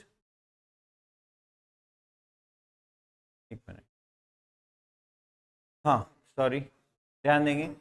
तो मैं आगे बढ़ रहा हूँ, पूछ रहा था आपको मैं कि P बाय कंडीशनल Q का ड्यूअल अगर लिखना है तो कैसे लिखेंगे बताइए जरा। P बाय कंडीशनल Q का ड्यूअल लिखना है तो पहले सर इसको हमें क्या करना पड़ेगा, P conditional Q and Q conditional P, correct है। हाँ और फिर बोलो क्या होगा, negation P disjunction Q conjunction negation Q disjunction P, पहले ऐसा लिखना पड़ेगा। अब देखो आज आपको समझ में आएगा ये जो मैंने आपको बताया था उसका इंपॉर्टेंस, इससे आपको ये अब सोचना नहीं पड़ता है, नहीं तो फिर ये बताओ, समझ रहे हो आप, आया ना। तो छोटी छोटी बातें कभी कभी बहुत काम में आ जाती है। अब बताओ इसका ड्यूअल क्या होगा फाइनली, फिर negation P conjunction Q disjunction negation Q conjunction P, ये बन गया इसका ड्यूअल। सारे कंजंक्शन को कर दिया डिसजंक्शन, सारे डिसजंक्शन को कर दिया कंजंक्शन, और काम खत्म, मजा आ गया। आगे बढ़ते हैं, आखिरी दो पार्ट बचे बस, negation of compound statements. Compound statements के निगेशन यानी sir conjunction disjunction conditional bye conditional, इनके निगेशंस करने, तो पूरे कंपाउंड स्टेटमेंट का निगेशन। सिंपल स्टेटमेंट का निगेशन तो हमने स्टार्ट में ही कर लिया है, अभी कंपाउंड स्टेटमेंट का निगेशन हम कर रहे हैं। तो negation of P conjunction Q, बताओ क्या होगा, negation P disjunction negation Q, जिसे हम डी मॉर्गन्स लॉ भी तो कहते हैं। हाँ ये निगेशन ऑफ कंजंक्शन हुआ, वैसे ही negation P disjunction Q negation P conjunction negation Q, जिसे हम निगेशन ऑफ कंजंक्शन कहते हैं, डी मॉर्गन्स लॉ, ये दोनों डी मॉर्गन्स लॉ है, बोलो हाँ। हाँ तो sir negation of P conjunction Q and negation of P disjunction Q, कुछ नहीं सर, ये साइन अंदर चल जाएगी, दोनों को मिल जाएगी और ये ऑपोजिट हो जाएगा। ऑब्वियसली जैसे माइनस P प्लस Q होता है वैसा ही कुछ कुछ ये है, ठीक है। हाँ sir, then comes negation of negation, तो सर ये तो स्टेटमेंट इटसेल्फ आ जाएगा। अरे निगेशन ऑफ निगेशन जैसे dual of dual statement itself, वैसे ही negation of negation statement itself, minus minus P positive P, correct. Then comes negation of conditional, अभी sir negation of conditional negation करना है यानी उल्टा काम करना है, तो ऑब्वियसली इसको एरो को उल्टा घुमाएंगे अपन, तो ये बताओ क्या हो जाएगा, P कंजंक्शन निगेशन Q, याद रहेगा। हाँ सर आपने वैसे यहाँ नहीं लिखा है तो आगे लिखा है मैंने, ठीक है ना। यहाँ ये क्या लिखा है सर, P डिसजंक्शन Q को कैसे लिखा जा सकता है, ये ऐसे, तो P डिसजंक्शन Q का पहले कर दिया निगेशन P डिसजंक्शन Q, और फिर अब इसका निगेशन करना है तो वो किससे होगा, निगेशन ऑफ डिसजंक्शन से, तो ऑब्वियसली निगेशन इन दोनों को मिलेगा और ये हो जाएगा कंजंक्शन, करेक्ट आंसर। ये निगेशन ऑफ निगेशन P क्या हो जाएगा, P बीच में क्या आ जाएगा कंजंक्शन, और Q का क्या हो जाएगा निगेशन। बाकी शॉर्टकट क्या है हमारा सर, इसको उल्टा काम करेंगे, उल्टा घुमाएंगे तो obviously P conjunction negation Q हो जाएगा, वेरी वेरी सिंपल। एंड वैसे ही P बाय कंडीशनल Q का निगेशन क्या होगा? तो सर ये मैंने डायरेक्ट लिखा है, P conjunction negation Q disjunction Q conjunction negation P, बात खत्म। याद है? बोलो बोलो हाँ, this is negation of bye conditional. अच्छा ये आपकी फॉर्मूला बुक में लिख लो, ये एक्चुअली इसके नीचे हमने लिखा था बट उस लाइंस एग्जिस्ट करने में, ये देखो ये अलजेब्रा ऑफ स्टेटमेंट नीचे से ऊपर लेके आ गया वो, और यहाँ पर वो एक लाइन कट हो गई है, तो इसके नीचे वो लिखा हुआ था, तो आगे लिख दो आप, that is P conjunction negation Q, यानी this is my actual negation of conditional statement. ठीक है, ये तो कैसे डिराइव होता है वो बताया है। ओके, लिख दिया आपने ये बात? हाँ, आगे बढ़ो। Then comes what? Sir negation of P biconditional Q हो गया। अगर बच्चों अगर आपको कहीं पे फॉर ऑल दिख रहा है तो ऑब्वियसली उसका निगेशन क्या होगा? बोलो, देयर एग्जिस्ट। कहीं पे देयर एग्जिस्ट दिख रहा है तो उसका निगेशन क्या होगा? For all. इसे कहते हैं निगेशन ऑफ क्वांटिफाइड स्टेटमेंट। तो क्वांटिफाइड स्टेटमेंट का निगेशन कभी करने बोले तो ऑलवेज रिमेंबर, फॉर ऑल का करो देयर एग्जिस्ट का करो फॉर ऑल, खत्म। Then comes converse, inverse and contrapositive, again important one. इस पर अच्छा ये भी इंपॉर्टेंट था वैसे, इस पर भी सवाल बना के पूछते हैं, निगेशन ऑफ कंपाउंड स्टेटमेंट ढूंढ के दिखाओ, बोलते हैं विथ रीजंस, तो आगे आपने रीजन लिखने चाहिए कि कौन सा निगेशन आपने वहां पर किया है। अच्छा सर निगेशन करते वक्त हमें याद रखना पड़ेगा, पहले बड़े ब्रैकेट्स का निगेशन होगा। ट्रूथ टेबल बनाते वक्त अगर आपको याद होगा तो मैंने कहा था कि अंदर से बाहर जाना है, यानी क्या, पहले छोटे छोटे ब्रैकेट्स के कॉलम बनेंगे और फिर आपका पूरा स्टेटमेंट पैटर्न का कॉलम बनेगा, ऐसे करते करते आप बाहर आओगे, बराबर। लेकिन जब आप निगेशन ढूंढ रहे हो तो सर उसमें पहले बड़े ब्रैकेट्स का निगेशन किया जाएगा। जैसे अगर आपको हमने निगेशन बोला है इस पूरे स्टेटमेंट पैटर्न का, जैसे P conjunction Q bye conditional Q disjunction, Q conjunction लिखा है डिसजंक्शन निगेशन P, अगर मैं आपको इस पूरे स्टेटमेंट पैटर्न का निगेशन करने बोलूं, एग्जांपल अभी हम देखेंगे। सवाल सिंपल है, पहले बताओ आप इसका निगेशन करोगे, इसका करोगे कि इसका करोगे? तो पहले इसका होगा, लेकिन वही अगर मैं इसका ट्रूथ टेबल बनाने बोल दूं आपको, ये पूरे स्टेटमेंट पैटर्न का ट्रूथ टेबल, तो पहले ये कॉलम बनेगा, फिर निगेशन P निकलेगा, फिर ये कॉलम बनेगा, फिर दिस कंडीशनल दिस बनेगा, और फिर finally negation of this whole बनेगा, और उसका फाइनल ट्रूथ वैल्यूज आपका आएगा। ये आपका स्टेटमेंट पैटर्न होगा। लेकिन निगेशन करने बोलूं तो पहले कंडीशनल का रूल अप्लाई होगा, उसमें निगेशन अप्लाई होगा, निगेशन हो जाने के बाद में इन दोनों को निगेशन आ रहा है तो उनका फर्दर निगेशन करना पड़ेगा, तो इसको तो नहीं आएगा पर इसको आएगा, फिर इसका वापस निगेशन आप करोगे, और फिर निगेशन ऑफ निगेशन भी होगा शायद, जो भी होगा वो आपको पता चल जाएगा सॉल्व करते वक्त। बोलो हाँ। अच्छा ये सॉल्व करके दिखाओ एग्जाम्पल। हेलो, याद है पक्का? हाँ ये बहुत इजी है। Then converse, inverse and contrapositive क्या होता है सर? मुझे क्या पता।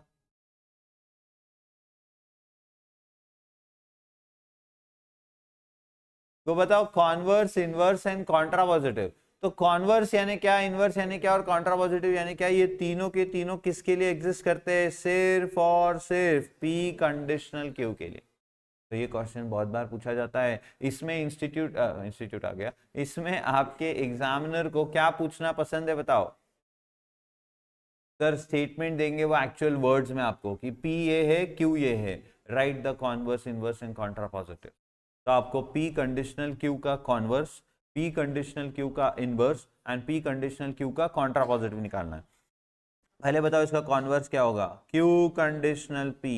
बताओ इसका इनवर्स क्या होगा? Negation P conditional negation Q। बताओ इसका कॉन्ट्रापॉजिटिव क्या होगा? Negation Q conditional negation P। और एक राज की बात बताओ, ये और ये लॉजिकली इक्विवेलेंट होते हैं। अरे हेलो, हाँ ये याद रखे आप बात। ओके तो सर हमें कॉन्वर्स, इनवर्स, कॉन्ट्रापॉजिटिव फिलहाल याद रखने दो। तो P कंडीशनल Q का converse Q conditional P, P conditional Q का inverse negation P conditional negation Q, and contrapositive of P conditional Q is negation Q conditional negation P। ये words में पूछा जाएगा, आपको वर्ड्स में ही लिखना पड़ेगा, पर पहले आप उसको लॉजिक सिंबॉलिक फॉर्म में लाओ। सिंबॉलिक फॉर्म में लाने के बाद therefore converse of the given statement is Q conditional P, और फिर वर्ड्स में Q कंडीशनल P लिखो। सर उसका ना मतलब नहीं बनता है कुछ, आपको कोई लेना देना नहीं है।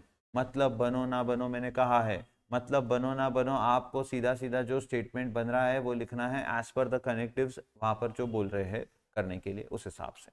Great. Last but not the least, अच्छा कॉन्वर्स, इनवर्स, कॉन्ट्रापॉजिटिव पे कोई एग्जांपल की जरूरत है आपको अभी? जल्दी बोलो। नहीं, very good. Then comes what? Algebra of statements. Algebra of statements क्या था? तो सर एक बढ़िया सी कहानी हम यूज करते हैं और ये सारे लॉज हमें याद हो जाते हैं। तो आई थिंक आपने अब ये लॉज ही याद कर लिए होंगे, तो कहानी को गोली मारते, वो तो सिर्फ समझाने के लिए था, अभी आपको सिर्फ लॉज याद रखने हैं। बोलो इनका इंपॉर्टेंट लॉ क्या था? जब सर खुद का खुद से कंजंक्शन या डिसजंक्शन मतलब खुद ही हो जाता है, तो P conjunction P is P, P disjunction P is P. अच्छा, आप कैसे याद रखते हो? कहानी से याद रखते हो या ऐसे ही आपने याद कर लिए? कहानी से। सर इतनी बढ़िया कहानी आपने बताई थी और हमारी ज़िंदगी उसमें पूरी है, तो अभी हम उसके बहुत ही अच्छे वाले फेज़ में जी रहे हैं, बराबर है, तो ऑब्वियसली हम वो कहानी से ही इसको याद रखते हैं। कहानी वैसे मैंने आपके पूरी लिख कर भी दी है यहाँ पर, अभी मैं वो बता नहीं रहा रिविजन लेक्चर में, क्योंकि जो ये बच्चे पहली बार सुनेंगे वो तब एब्सेंट होंगे तो उन्हें पता नहीं चलेगा ये सब क्या है, तो आपने डायरेक्ट याद कर लेना चाहिए, ऐसा मेरा रिकमेंडेशन है। बाकी कहानी बहुत ही सिंपल है। क्या? तो हम पहले पैदा होते, हम साथ में खुद ही खुद में रहते, पड़े रहते हैं ना, छोटे छोटे बच्चे पड़े रहते हैं, वो उनको कोई लेना देना नहीं, बस भूख लगी तब रो देते हैं, बाकी उनका कोई लेना देना नहीं ज़िंदगी से। पैसा की पैसा पैसा क्या होता है? पैसा नहीं, यूट्यूब नहीं, कुछ नहीं कुछ नहीं कुछ नहीं। धीरे धीरे मानने लगते हैं बच्चे, फिर क्या करते हैं बताओ? एसोसिएशंस बनाने लगते हैं, इससे दोस्ती करेंगे, उससे दोस्ती करेंगे, स्कूल जाने लगेंगे, फिर कॉलेज तक पहुंचते हैं, और फिर कॉलेज में आते से ही क्या हो जाता है बोलो? किसी एक के साथ ही बात करना आप शुरू कर देते हैं, और हम भी उसी से बात कर रहे हैं और वो भी हम ही से बात कर रहे हैं, बराबर है कि नहीं? हाँ, तो P डिसजंक्शन Q तो Q disjunction P, P conjunction Q तो Q कंजंक्शन P। इसे कौन सा लॉ कहते हैं? Commutative law. कम्युनिटेटिव लॉ मतलब हम कम्युनिकेशंस कर रहे हैं सिर्फ किसी खास से, खास बोलने की जरूरत नहीं सर, ठीक है। तो पहला बताओ, आप खुद ही खुद में रहते हो तो खुद ही खुद के साथ कंजंक्शन, तो खुद ही खुद आ जाओगे पी, दैट्स इट। तो ऐसा कहीं दिखा तो वो पी रहेगा, ऐसा कहीं दिखा तो वो पी रहेगा, करेक्ट। फिर एसोसिएटिव लॉ, तो एसोसिएटिव लॉ क्या था exactly? P disjunction Q disjunction R, तो कभी आप इनसे दोस्ती करो, कभी आप इनसे दोस्ती करो, या कभी सभी के साथ दोस्ती कर लो, बराबर है कि नहीं? हाँ, तो सर यहाँ पे हम एसोसिएशंस बना रहे हैं, बट इसमें इंपॉर्टेंट बात क्या है बोलो? कनेक्टिव्स एग्जैक्टली सेम है, बोलो ना हाँ। तो क्या मैं ये ब्रैकेट को यहाँ से हटा के यहाँ लगा दूं? यस, ये हम काफी बार यूज करते हैं, अगर आपको याद हो हमने जब भी अलजेब्रा ऑफ स्टेटमेंट्स यूज करके लॉजिकल इक्विवेलेंस प्रूफ किया है स्टेटमेंट पैटर्न्स का, तो we always use this law at least once, associative law. Very good. तो सर ये एसोसिएटिव लॉ के बाद फिर इतने सारे दोस्तों को छोड़ते हैं, हम एक पे फोकस करते हैं और कम्यूटेटिव लॉ शुरू हो जाता है, बराबर है। तो कम्यूटेटिव लॉ में क्या होता है? P डिसजंक्शन Q को हम Q डिसजंक्शन P लिख सकते हैं। देखो लॉ बताने में बड़ा मजेदार है, पर इसका यूज बहुत ही ज्यादा अच्छा है, क्योंकि क्या होता है कभी कभी कि आपको P के साथ में वो निगेशन P लाना था, बट वो उधर तीसरी जगह पे पड़ा है और बीच में Q है, तो आप Q और निगेशन P में क्या कर सकते हो? कम्यूटेटिव लॉ का इस्तेमाल कर सकते हो, बोलो ना हाँ। हाँ, तो कम्यूटेटिव लॉ भी बहुत स्पेसिफिक है और बहुत अच्छी तरीके से इसका इस्तेमाल होता है, करेक्ट। तो सर P डिसजंक्शन Q को Q डिसजंक्शन P लिख सकते हैं, P कंजंक्शन Q को Q कंजंक्शन P लिख सकते हैं। मैं तुमसे बात कर रहा, तुम मुझसे ही बात कर रहे, मैं तुमसे बात कर रहा, तुम मुझसे ही बात कर रहे, ऐसा था कम्यूटेटिव लॉ। फिर बातों ही बातों में हो जाते हैं क्या? झगड़े, बराबर है कि नहीं? आप लोगों के होते हैं, हमारे तो नहीं होते थे ऐसे, हमारे टाइम ऐसे कुछ नहीं होता था, आपके टाइम तो क्या पता क्या होता है, पर होता है जो होता है। तो हो जाते हैं झगड़े और आप हो जाते हो फिर से क्या? डिस्ट्रीब्यूट। तो ऑब्वियसली यहाँ पर आप देखो कनेक्टिव सब क्या है? अलग अलग है। तो P disjunction Q conjunction R, क्या आपको याद है मैंने आपको ऐसे बताया था A into B plus C, that is AB into AC। तो वैसे ही P disjunction Q conjunction R, तो obviously P disjunction Q conjunction P disjunction R, correct. Sir वैसे ही कंजंक्शन बाहर डिसजंक्शन अंदर भी हो सकता है, तो P conjunction Q disjunction P conjunction R, बोलो बोलो हाँ। हाँ, करेक्ट, इसे कहते हैं डिस्ट्रीब्यूटिव लॉ। बड़ा ही इंपॉर्टेंट लॉ है, जहां किसी की दाल नहीं गलती वहां ये सब कुछ कर देता है, जहां बाकी के लॉज काम नहीं आते वहां डिस्ट्रीब्यूटिव लॉ से ही स्टार्ट होता है। आपने देखा होगा जब एग्जाम्पल सॉल्व होते हैं कि डिस्ट्रीब्यूटिव लॉ ही बड़ा इंपॉर्टेंट लॉ बन जाता है वहां पर, करेक्ट। सर फिर आते हैं दो important law, one is identity law and second is complement law. तो जैसे आप डिस्ट्रीब्यूट होते हो फिर से आप आइडेंटिटी बन जाते हो। तो अभी आई थिंक आप कम्यूटेटिव लॉ के स्टेज में चल रहे होंगे, मे बी सून आप डिस्ट्रीब्यूटिव लॉ में आ जाओगे, तब तक आप इंटर तक पहुंच जाओगे and then you will become identity. Intermediate में आते से ही, सीए इंटर की बात कर रहा हूँ, सीए इंटरमीडिएट में आते से यू विल बिकम आइडेंटिटी। तो आइडेंटिटी क्या होता है? मतलब आप अकेले हो गए हो, यहाँ पर आपको दिखेगा क्यू है ही नहीं कहीं पर भी आइडेंटिटी लॉ में, सिर्फ पी है, सिर्फ P है, बराबर है कि नहीं? हाँ, तो बताओ P डिसजंक्शन C क्या होगा? P, P डिसजंक्शन T क्या होगा? T, P कंजंक्शन C क्या होगा? C, and P disjunction P conjunction T क्या होगा? P। सर कुछ समझ में ही नहीं आ रहा। हाँ, तो इसीलिए तो आपको एक और एक लाइन हमने दी थी जो इसको याद रखने के लिए काम आती है कि कंजंक्शन और C का जमता है एंड डिसजंक्शन और T का जमता है, कंजंक्शन का किससे जमता, डिसजंक्शन का किससे जमता, और जमता तब वही आता, नहीं जमता तो वो दूसरा आ जाता। बोलो ना हाँ हाँ। तो देखो पी डिसजंक्शन सी। अच्छा यहाँ पे सी मतलब क्या रे, कॉन्ट्राडिक्शन, मतलब वहां एक स्टेटमेंट पैटर्न है जिसकी सारी ट्रूथ वैल्यूज फॉल्स है, तो सी लिखा है उसकी जगह। तो पी डिसजंक्शन सी, डिसजंक्शन और सी का नहीं जमता, किसका जमता, डिसजंक्शन और टी, और किसका जमता, कॉन्ट्राडिक्शन और सी। तो क्या इन दोनों का जमता है, नहीं, इसलिए आउटकम क्या आ गया, स्टेटमेंट। अरे इन दोनों का नहीं जमता तो ये आपस में झगड़ के मर जाएंगे, बचेगा कौन, पी। ऐसा समझ में आ रही के बाद, यस। वैसे ही डिसजंक्शन और टी का जमता है तो ये दोनों मिल जाएंगे और इसको मार डालेंगे, तो बचा क्या, टी। आ रही क्या बात समझ, हाँ। एंड ऑब्वियसली कंजंक्शन और सी का जमता है तो बचेगा क्या, सी, और कंजंक्शन और टी का नहीं जमता है तो बचेगा क्या, पी। कितना आसान कर दिया है सर, इससे आसान और क्या ही करे। And then comes complement law. Obviously आप जैसे आइडेंटिटी बनते हो हमारी कहानी के हिसाब से, आप पैदा होते हो खुद ही खुद में रहते हो, एसोसिएशन बनाते हो, दोस्त बनाते हो, कनेक्टिव सेम होते हैं आपके, फिर कम्यूटेटिव आप एक से बात करते हो वो आपसे बात करते हैं, फिर फाइनली आप वापस क्या हो जाते हो, डिस्ट्रीब्यूटिव। जैसे डिस्ट्रीब्यूट होते हो फिर से आप बन जाते हो आइडेंटिटी, बराबर है। आइडेंटिटी जैसे ही बनते हो लोग आपको कॉम्प्लीमेंट्स देने शुरू करेंगे, कुछ आपको अच्छी कॉम्प्लीमेंट देंगे, कुछ आपको बुरी कॉम्प्लीमेंट देंगे, कुछ आपको अच्छी बात बताएंगे कि ठीक है सब सही है वगैरह वगैरह वगैरह, कुछ बोलेंगे क्या वो तेरा फायदा उठा के चली गई वगैरह वगैरह वगैरह वगैरह, है ना, ऐसे। तो कुछ आपको अच्छी बातें बताएंगे, कुछ आपको बुरी बातें बताएंगे, तो उससे आपको याद आएगा कॉम्प्लीमेंट लॉ की P conjunction negation P, P disjunction negation P. And obviously यहाँ पर भी वही लाइन अप्लाई होगी कि कंजंक्शन और सी का जमता है और डिसजंक्शन और टी का जमता है। बुरा तो नहीं लगाना, सॉरी है, नहीं तो तुम बोलोगे सर हम ऐसा नहीं करते। मैं तुम्हारी बात नहीं कर रहा था, मेरे को मालूम है वहाँ पर एक किस्सा हुआ है प्रेम के साथ, तो वो अपने क्लास में नहीं है वो लड़की, वो कोई और है। तुम तो सारी बड़ी प्यारी लड़कियाँ हो, तुम्हारी बात ही अलग है, ये सब नालायक है। ओके अगला मैं ही करने वाला हूँ सेट, वेरी गुड। तो कमीशन भी है मेरा, तो आप पेमेंट पेंडिंग है तेरा, आज भेज देना। Okay, P conjunction negation P, बताओ sorry P disjunction negation P, disjunction और टी का जमता है और कंजंक्शन और सी का जमता है, याद रहेगा, अरे याद रहेगा क्या, हाँ। एंड बताओ निगेशन ऑफ टी यानी क्या, सी, निगेशन ऑफ सी यानी क्या, टी। ये तो कोई फालतू बात है, यस। अभी ये जिन्होंने मेरे साथ पढ़ा है उन्हें ज़्यादा अच्छे से समझ में आएगा मैं क्या क्या बोल रहा हूँ, बाकी इतने फास्ट आपको ये याद हो जाएगा ज़रूरी नहीं, मैंने बहुत स्लो रोज़ थोड़ा थोड़ा करके आपको ये याद करवाए थे सारे laws, correct. And then finally involution law and De Morgan's law. तो इन्वोल्यूशन आपको जैसे ही कॉम्प्लीमेंट्स मिलने चालू होते हैं आप अब इन्वोल्यूशन लाते हो, आपको चेंज लाते हो, अपनी जिंदगी में चेंज लाते हो। तो निगेशन ऑफ निगेशन पी, गलत गलत बातों से आप सही बनते हो, गलत बातों से गलत बातों को काट कर आप सही बनने की कोशिश करते हो, that is involution law. And De Morgan's law तो ऑलरेडी हमने पहले ही पढ़ रखा है, तो उसको मैंने कहानी में इन्वॉल्व भी नहीं किया है, वैसे करा था हमने पहले, बट फिर बाद में वो मज़ा नहीं आता था तो उसको हटा दिया हमने, वैसे वो याद भी है आपको। And last but not the least is Venn diagrams. चार प्रकार के वेन डायग्राम से आप सारे स्टेटमेंट्स को, कंपाउंड स्टेटमेंट्स को एक्सप्रेस कर सकते हो। वेन डायग्राम से आप कंपाउंड स्टेटमेंट्स को एक्सप्रेस कर सकते हो।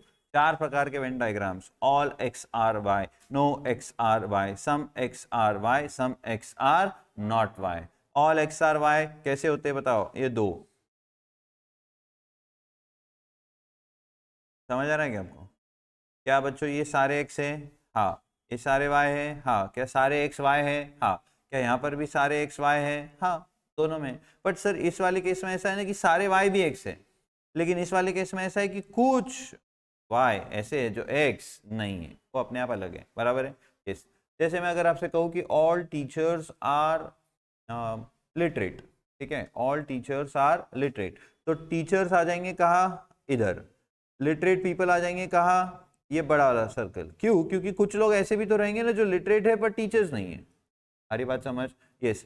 लेकिन अगर आपको हम ऐसा कुछ बोलते कि all chartered accountants are professionals, तो चार्टर्ड अकाउंटेंट्स एंड प्रोफेशनल्स, वैसे प्रोफेशनल्स और भी होते हैं, फिलहाल के लिए हम ऐसा अज्यूम करें कि professionals are only chartered accountants, ठीक है।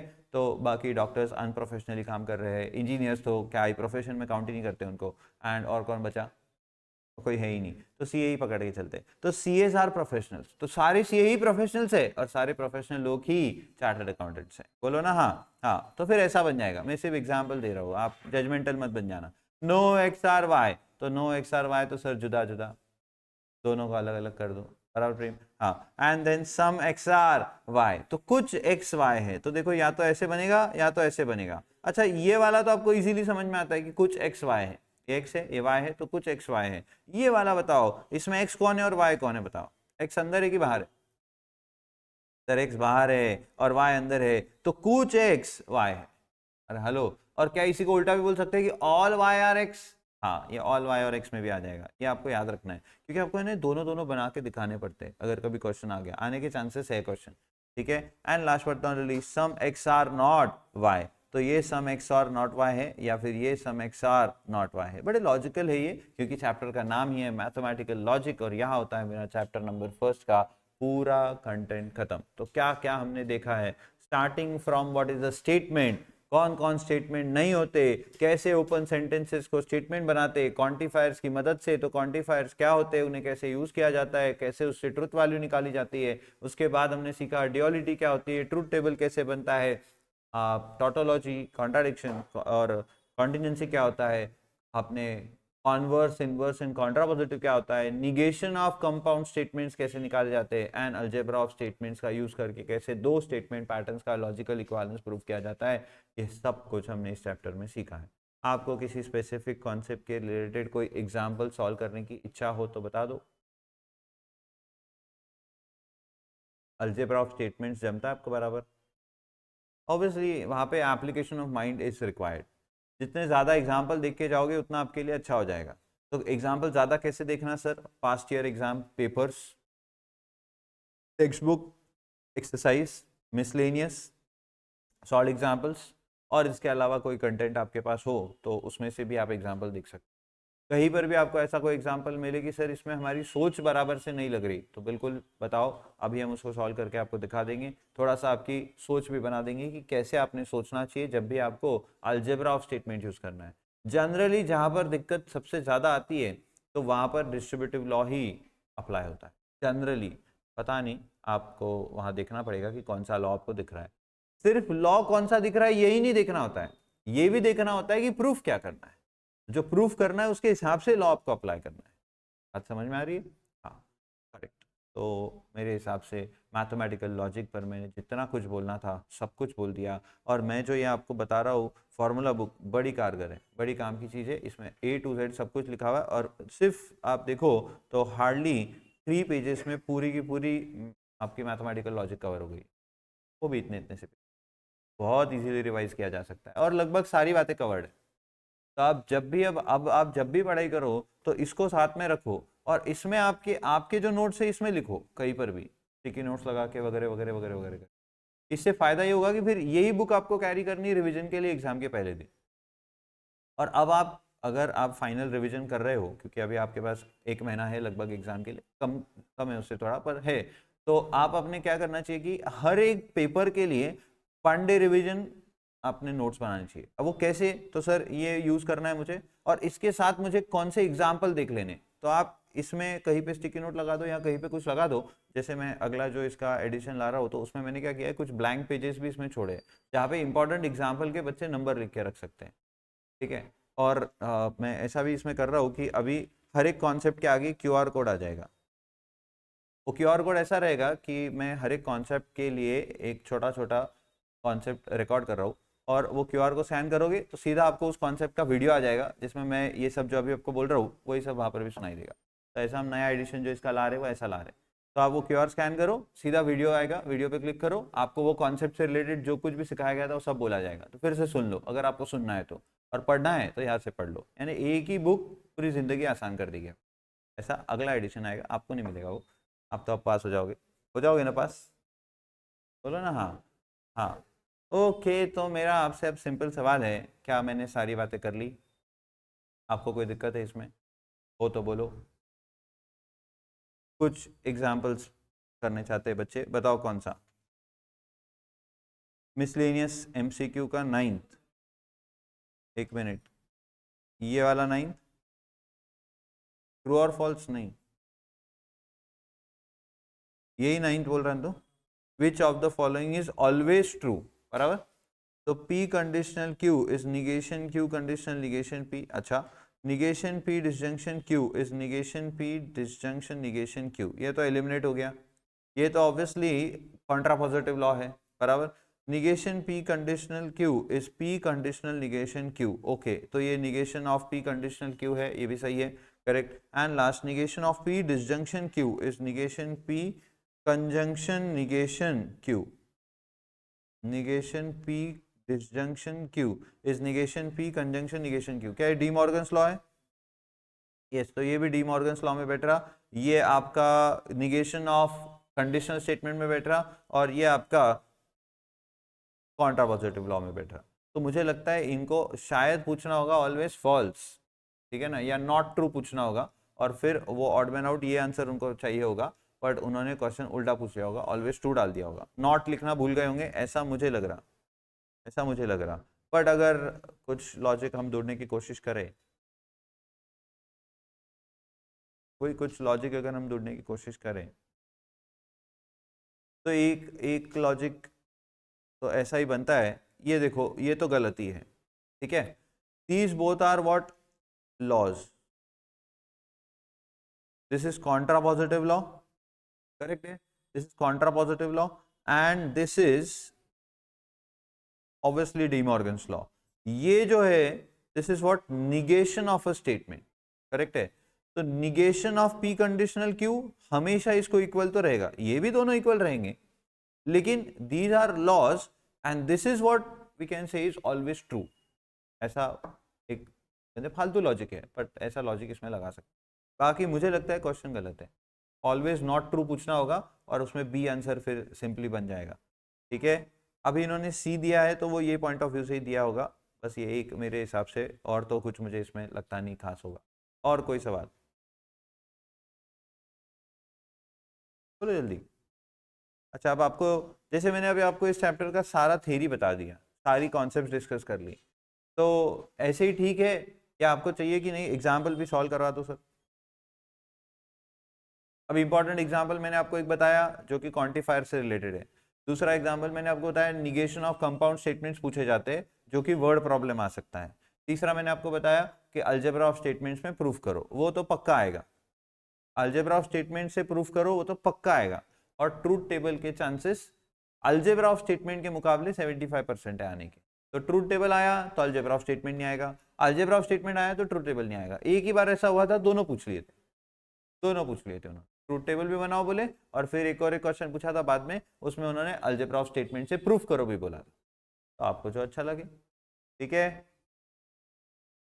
मेरा मानना यह है कि आप ऑप्शंस, कुछ बच्चे थोड़ा ज़्यादा ओवर स्मार्ट बन जाते हैं, वो बोलते हैं कि मेरे को तो सब आता है, तो वो है ना पहले से ही ऑप्शंस के साथ पेपर सॉल्व करना शुरू कर देते हैं, और मैंने ऐसे बच्चों में कुछ बच्चे गिने चुने एकदम जो ज़्यादा ओवर कॉन्फिडेंट हो जाते हैं, कुछ बच्चे बहुत स्मार्टली करते हैं, वो पहले से उनको सब आता है बराबर, तो वो पूरा ऑप्शंस के साथ स्टार्ट टू एंड सारा पेपर सॉल्व करके आते हैं, और फिर भी उनके पास टाइम बचता है, तो उतना स्पीड आपका होना, तो उसके लिए आपको पहले बैठ के एक बार चेक कर लेना पड़ेगा 3-4 पेपर लिख के कि ऐसा हो पा रहा है क्या, अगर हो पा रहा है तो फिर आप विद ऑप्शन सॉल्व करके आ जाओ, यानी आपके मार्क्स कहीं पे जाने का चांस ही नहीं है। तो आपको लगता है कि नहीं कहीं कहीं पे मैं फंस जाता हूँ, मुझे सोचना पड़ता है, याद नहीं आता है, लिखने में समय जाता है, आपका हैंडराइटिंग अच्छा नहीं है तो आप लिखने में प्रेजेंटेशन में थोड़ा टाइम लेते हो, तो फिर ऑप्शन पहले से मत करो, फिर ऑप्शन को बराबर सिलेक्ट करो कि कौन सा आप एकदम करेक्ट लिखोगे और वही सॉल्व करो, जब आपके पास आखिरी में टाइम बचे तो फिर एक्स्ट्रा भी सॉल्व करके आ जाओ, यानी सेफ हो जाओगे ऐसे, ठीक है।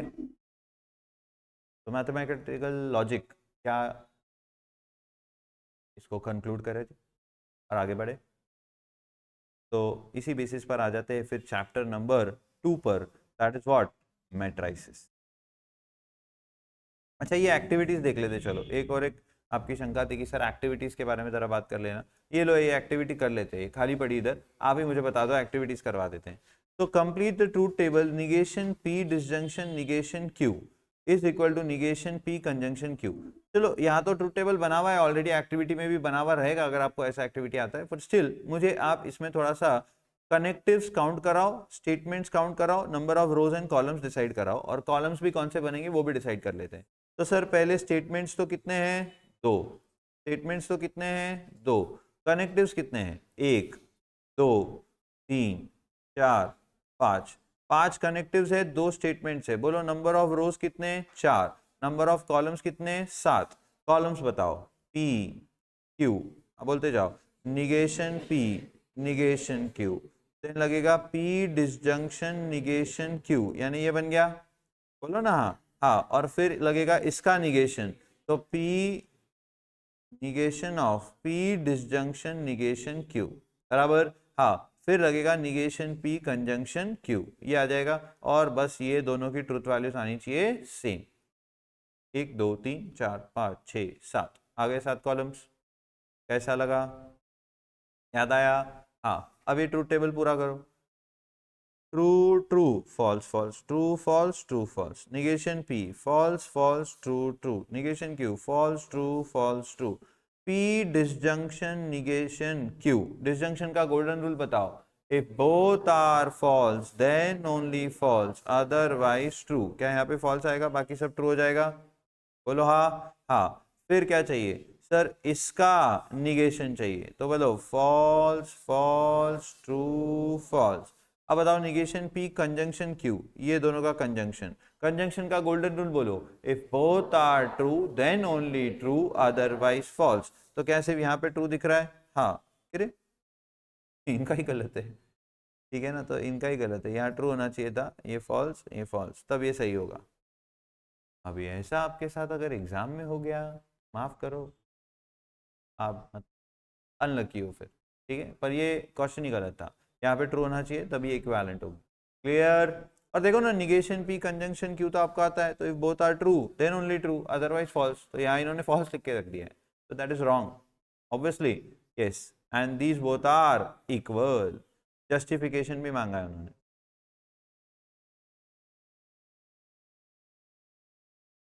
Hello, if P biconditional Q and P conditional Q both are, म्हणजे ये भी ट्रू है बोले और ये भी ट्रू है, बताओ ये दोनों ट्रू कब हो सकते हैं, ये ट्रू कब हो सकता है, जब दोनों स्टेटमेंट्स की ट्रूथ वैल्यू सेम है, यानी या तो दोनों ट्रू है या तो दोनों फॉल्स है, बराबर है, हाँ, और P conditional Q both are true, ये भी ट्रू है, तो ये ट्रू कब हो सकता है, जब पहला ट्रू और दूसरा फॉल्स नहीं है, जब पहला ट्रू और दूसरा फॉल्स नहीं है, बराबर, यानी दोनों ट्रू रहे तो भी ये ट्रू है, दोनों फॉल्स रहे तो भी ये ट्रू आता है, तो सर ये दोनों केस में सेम हो गया, then find the truth values of the following with the help of activity, तो P डिसजंक्शन Q का आपको ट्रूथ वैल्यू ढूंढना है, if both P and Q are true then P disjunction Q is obviously false, hello, if both P and Q are false then P conjunction Q is what, true, hello, अब समझ रहे हो क्या, ये देखो इधर, सर अगर ये ट्रू और ये ट्रू तो ऐसा कब होता है सर, या तो ये दोनों ट्रू तब ये दोनों ट्रू आएंगे, यानी P बाय कंडीशनल Q भी और P कंडीशनल Q भी, अगर ये दोनों फॉल्स तो भी ये ट्रू आएगा और ये दोनों फॉल्स तो भी ये स्टेटमेंट ट्रू आएगा, बोलो हाँ हाँ, अब इन्होंने फिर ये वाले के लिए पहले चेक करवाया कि अगर दोनों ट्रू रहेंगे P और Q तो फिर ये क्या आएगा बताओ, समझा क्या, हाँ ट्रू आएगा, सॉरी ये दोनों ट्रू आएगा, बराबर है, यस।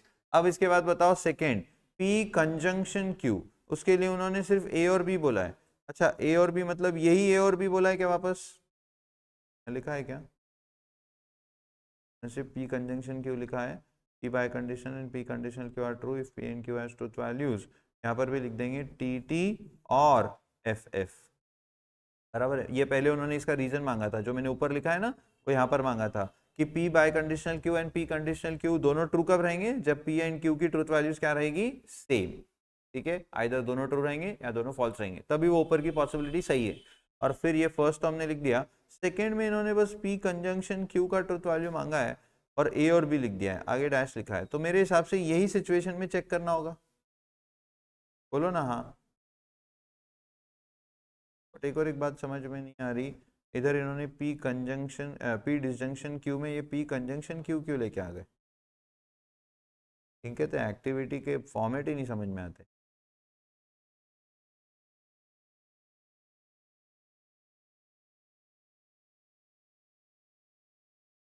मेरे को ऐसा लगता है कि यहाँ पर फिर से उनको ये डिसजंक्शन ही देना था और फिर यही दोनों चीजें अपने को यहाँ एक्सपेक्ट कर रहे हैं वो, किसके लिए? तो कंजंक्शन के लिए।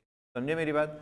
तो वो ठीक है, वहां पर उन्होंने कंजंक्शन दिया है, वहां दोनों जगह डिसजंक्शन होना चाहिए था, ए और बी में। फर्स्ट वाले में ए एंड बी, और फिर सेकेंड वाले में कंजंक्शन वही सेम दोनों ए एंड बी। तो बताओ यहाँ पर फिर अगर दोनों पी एंड क्यू ट्रू मानते हैं तो ये क्या आएगा? ट्रू, और ये फॉल्स हो जाएगा। और अगर हम यहाँ पे दोनों फॉल्स मानते हैं तो ये क्या आएगा? फिर भी ट्रू, है फॉल्स, सॉरी फॉल्स। बोलो क्लियर है? यस, समझा? पक्का? हाँ। और एक एक्टिविटी है, represent following statements by Venn diagram. हाँ बताओ, many students are not hard working, many students are not hard working, तो आपकी बात कर रहे, इसका वेन डायग्राम बताओ। तो पहले आप क्या करोगे सर? पहले हमें अल्फाबेट्स को मानना पड़ेगा। पहले तो यू मान लेंगे, यूनिवर्सल सेट। बोलो यू क्या मानोगे? Set of all human beings, ठीक है, ह्यूमन बींग्स। फिर S for set of all students, फिर H for set of all hard working students. अब बताओ इसका वेन डायग्राम कैसे आएगा? Many students are not hard working, मतलब क्या है यहाँ पे? एक्स आर नॉट वाई है। हाँ, तो कैसे होगा फिर ये? सर दो तरीके से हो सकता है ये। एक तो पहले बताओ, ये अगर मैंने, समझो मैं आपको एक चैलेंज देता हूं, ये मैंने अगर बनाया है स्टूडेंट्स के लिए, तो हार्ड वर्किंग कैसा बनाऊं? अंदर बना दो हार्ड वर्किंग इसके। अच्छा, छोटा बनाऊं कि बड़ा बनाऊं? सर क्योंकि many students are not hard working, तो कुछ ही स्टूडेंट्स है जो हार्ड वर्किंग है, ऐसा बना देंगे। करेक्ट। बट क्या मैं इसको, इसकी जगह ऐसा भी बना सकता हूँ क्या? ये स्टूडेंट आ गए, ये बताओ ये भी चलेगा क्या? क्या हार्ड वर्किंग सिर्फ स्टूडेंट ही होते हैं क्या?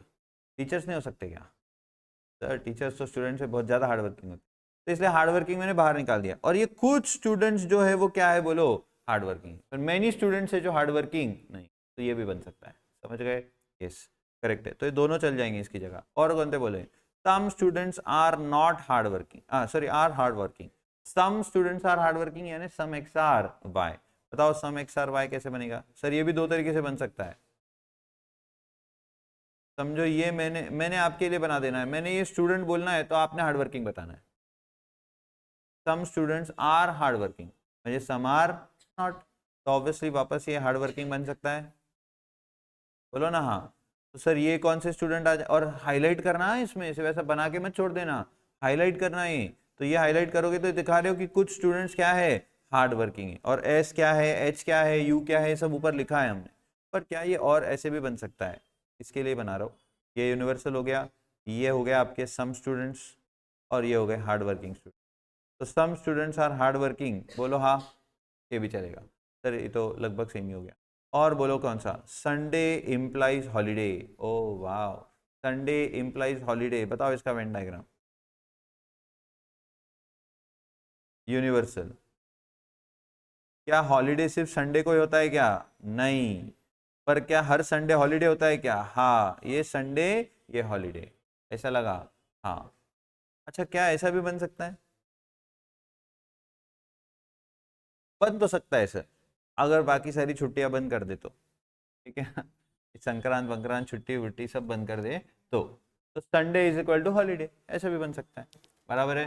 बट हम ऐसा बनाएंगे क्योंकि हॉलीडेज और भी होते हैं एंड संडे हॉलीडे है, तो Sunday implies holiday, it means this. ठीक है, तो आपको थोड़ा लॉजिकली सोचना है और फिर वेन डायग्राम ड्रॉ करना है। You have given following statements, P 9 into 545, Q Pune is in Maharashtra, are three smallest prime number, then write truth values by activity. Oh my god, तो P conditional Q, P conjunction Q conjunction R। अच्छा बताओ P true है कि false है? Q true है कि false है? 3 is the smallest prime number, true है कि फॉल्स है? False. 2 is the smallest prime number. Okay, अब बताओ then write truth values by activity. तो P conjunction Q conjunction R, सही है क्या? तो बताओ कंजंक्शन का गोल्डन रूल है, both are true then only true otherwise false, और ये फॉल्स जैसे का।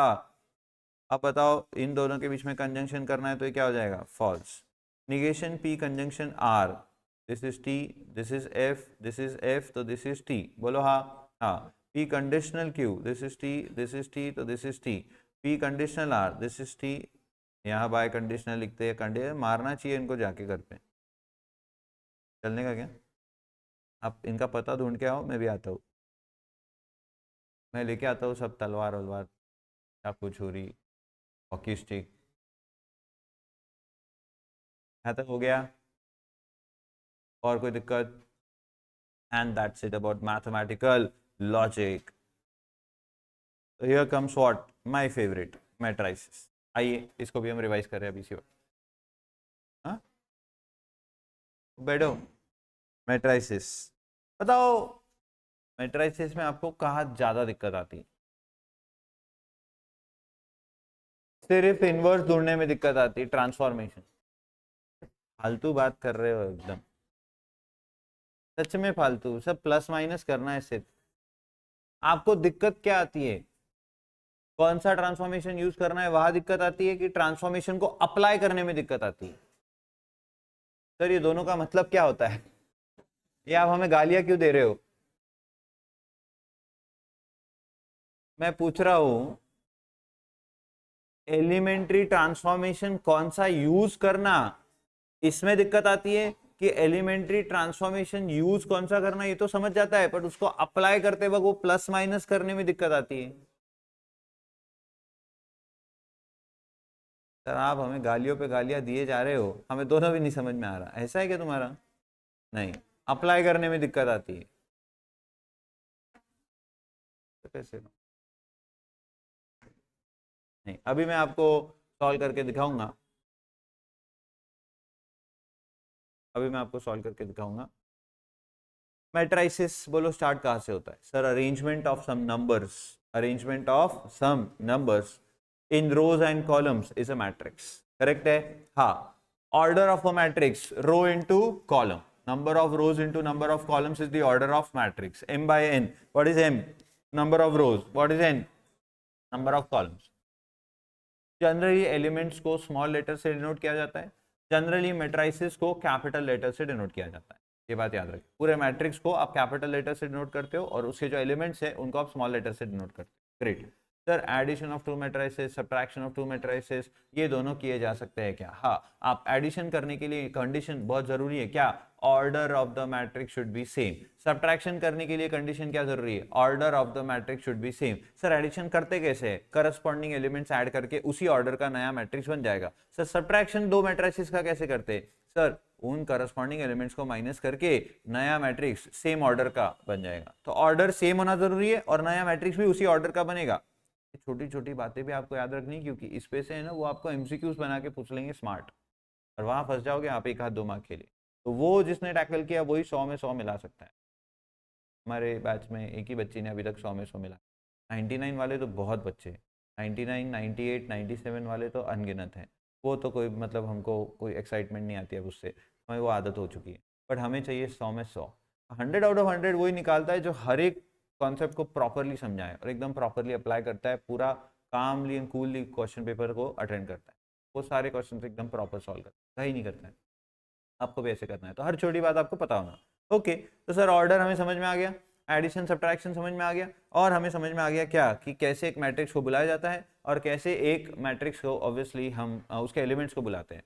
अब सर मजे की बात, जब हम ए आई जे बोल रहे हैं तो यहाँ पे ए आई जे यानी क्या? उस आयत रो का और जेथ कॉलम का वो एलिमेंट को हम रिप्रेजेंट कर रहे हैं, उस एलिमेंट को हम ऑब्वियसली डिनोट कर रहे हैं, ठीक है।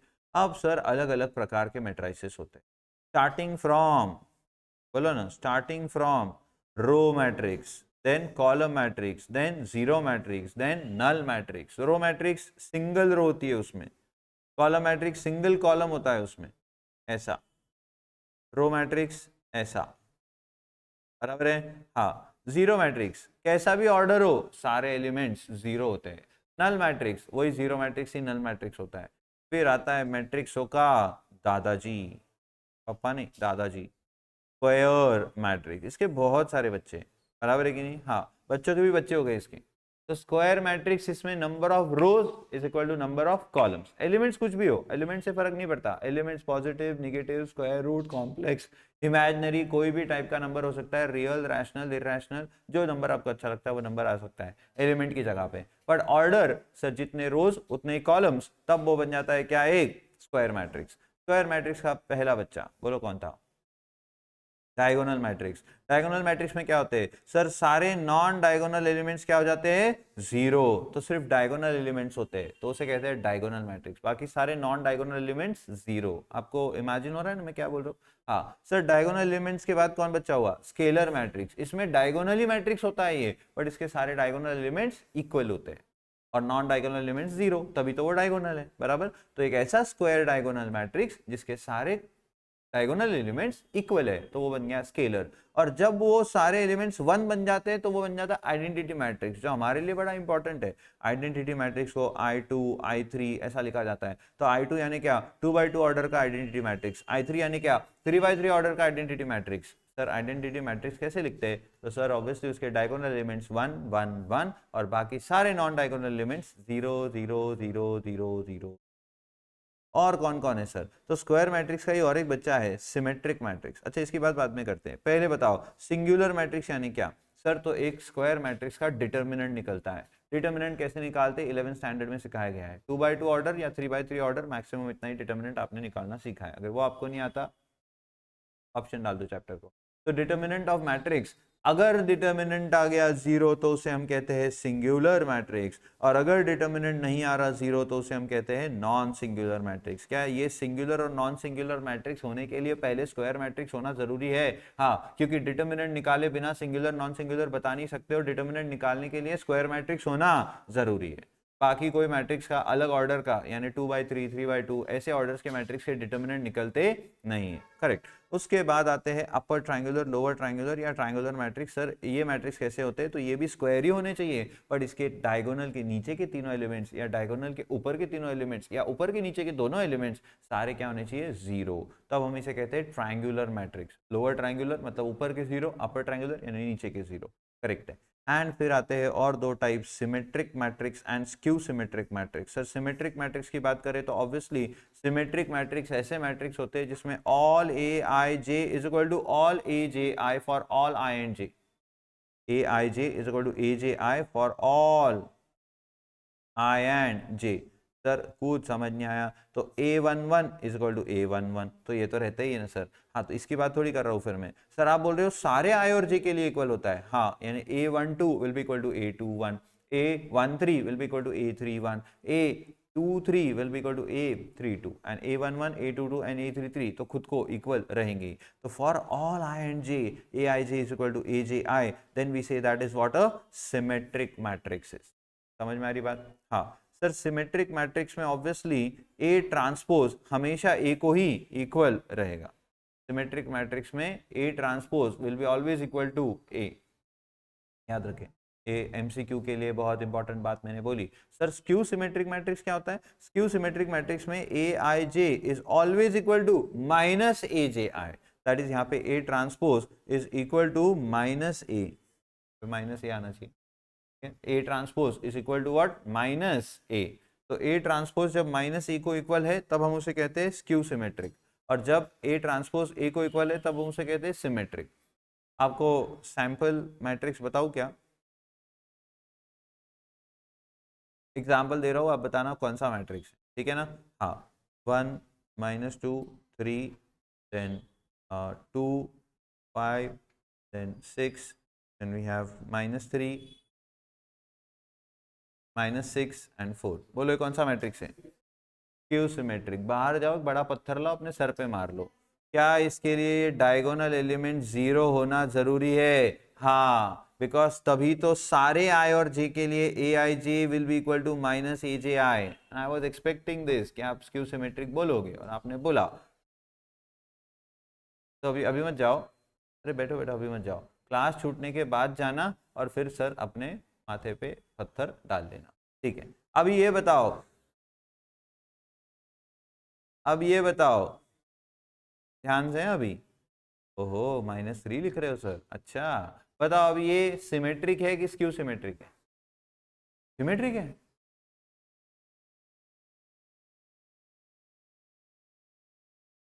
रिया ये सिमेट्रिक है कि स्क्यू सिमेट्रिक है? बाप रे। ऐश्वर्या सिमेट्रिक है कि स्क्यू सिमेट्रिक है कि दोनों भी नहीं है? एक और एक ऑप्शन दिया मैंने। सिमेट्रिक।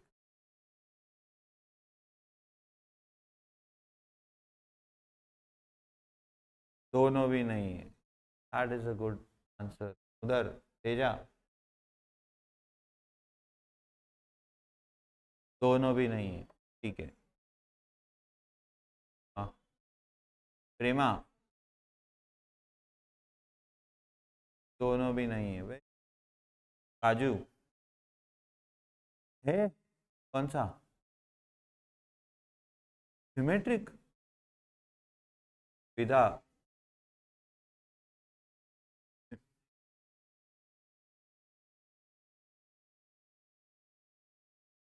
विशाखा सिमेट्रिक।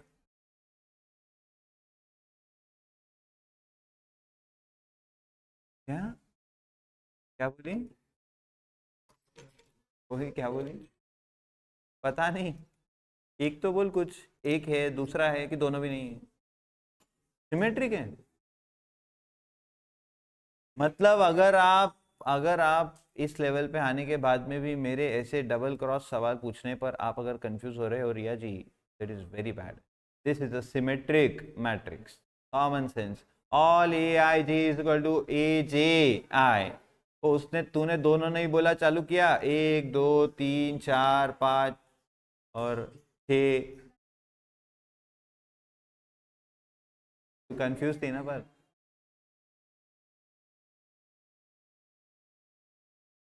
मतलब उनको कितना कॉन्फिडेंस था कि रिया आंसर गलत नहीं दे सकती और रिया ने आंसर गलत दिया। वाह। मैंने घर पे बनाया ना कॉन्सेप्ट, मेरी वजह से कंफ्यूज हो गई। कॉन्सेप्ट तो वही है ना, मैं कुछ भी करूँ तुमने कॉन्फिडेंटली बोलना था ना। मैंने इधर भी तो किया ऐसा, अदिति को भी तो किया कि हाँ सिमेट्रिक, वो बोले हाँ सिमेट्रिक, ये सही है। समझ रहा क्या? अरे सिमेट्रिक मैट्रिक्स है ना यार, ये कैसी बातें कर रहे हो? दिख नहीं रहा कि आपको ये सेम है ये सेम है ये सेम है, बात खत्म। ये तो आपस में सेम होते। -3 लिखते वक्त मैंने ऐसा बोल दिया -3 लिखा तो तुम फंस गए। एक मिनट। हेलो। तो बड़े ही निराशाजनक परफॉर्मेंस के बाद ये सिमेट्रिक मैट्रिक्स था। सिमेट्रिक मैट्रिक्स था। सिमेट्रिक मैट्रिक्स के लिए क्या जरूरी है बच्चों? बस A I J should be equal to A J I for all I and J. That's it.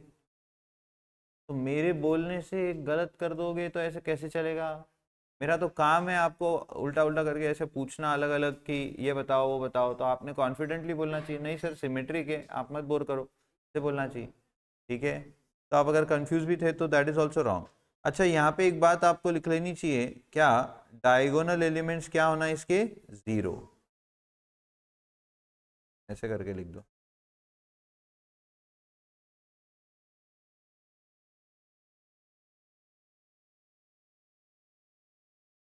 तभी तो हो पाएगा ना कि ए आई जे और ए जे आई सारे आई एन जे के लिए इक्वल होंगे। ये तो कैसे हो पाएगा? ठीक है। ओके। तो क्या इस पे भी आपको एमसीक्यूज आ सकते हैं टाइप्स ऑफ मेट्राइसिस पर? हाँ ये याद रखे। कभी कभी मेरे दिल में ख्याल आता है कि अगर ऐसा लिखा रहा तो इसका मतलब क्या है?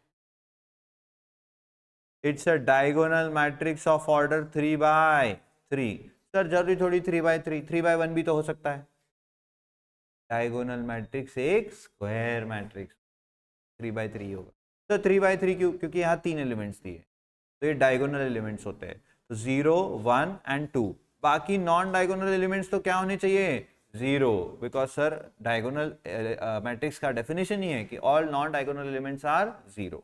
ये बेसिक्स याद रखे, नहीं तो आपको है ना से छोटे से प्रॉब्लम ऐसा फंसाएंगे ये लोग। और वो एक क्वेश्चन ऐसा होगा क्योंकि ये मैक्स 1 में है, वो एक क्वेश्चन ऐसा होगा कि ना वो आपका टेम्पो बिगाड़ देगा और आपका माइंडसेट बिगाड़ देगा।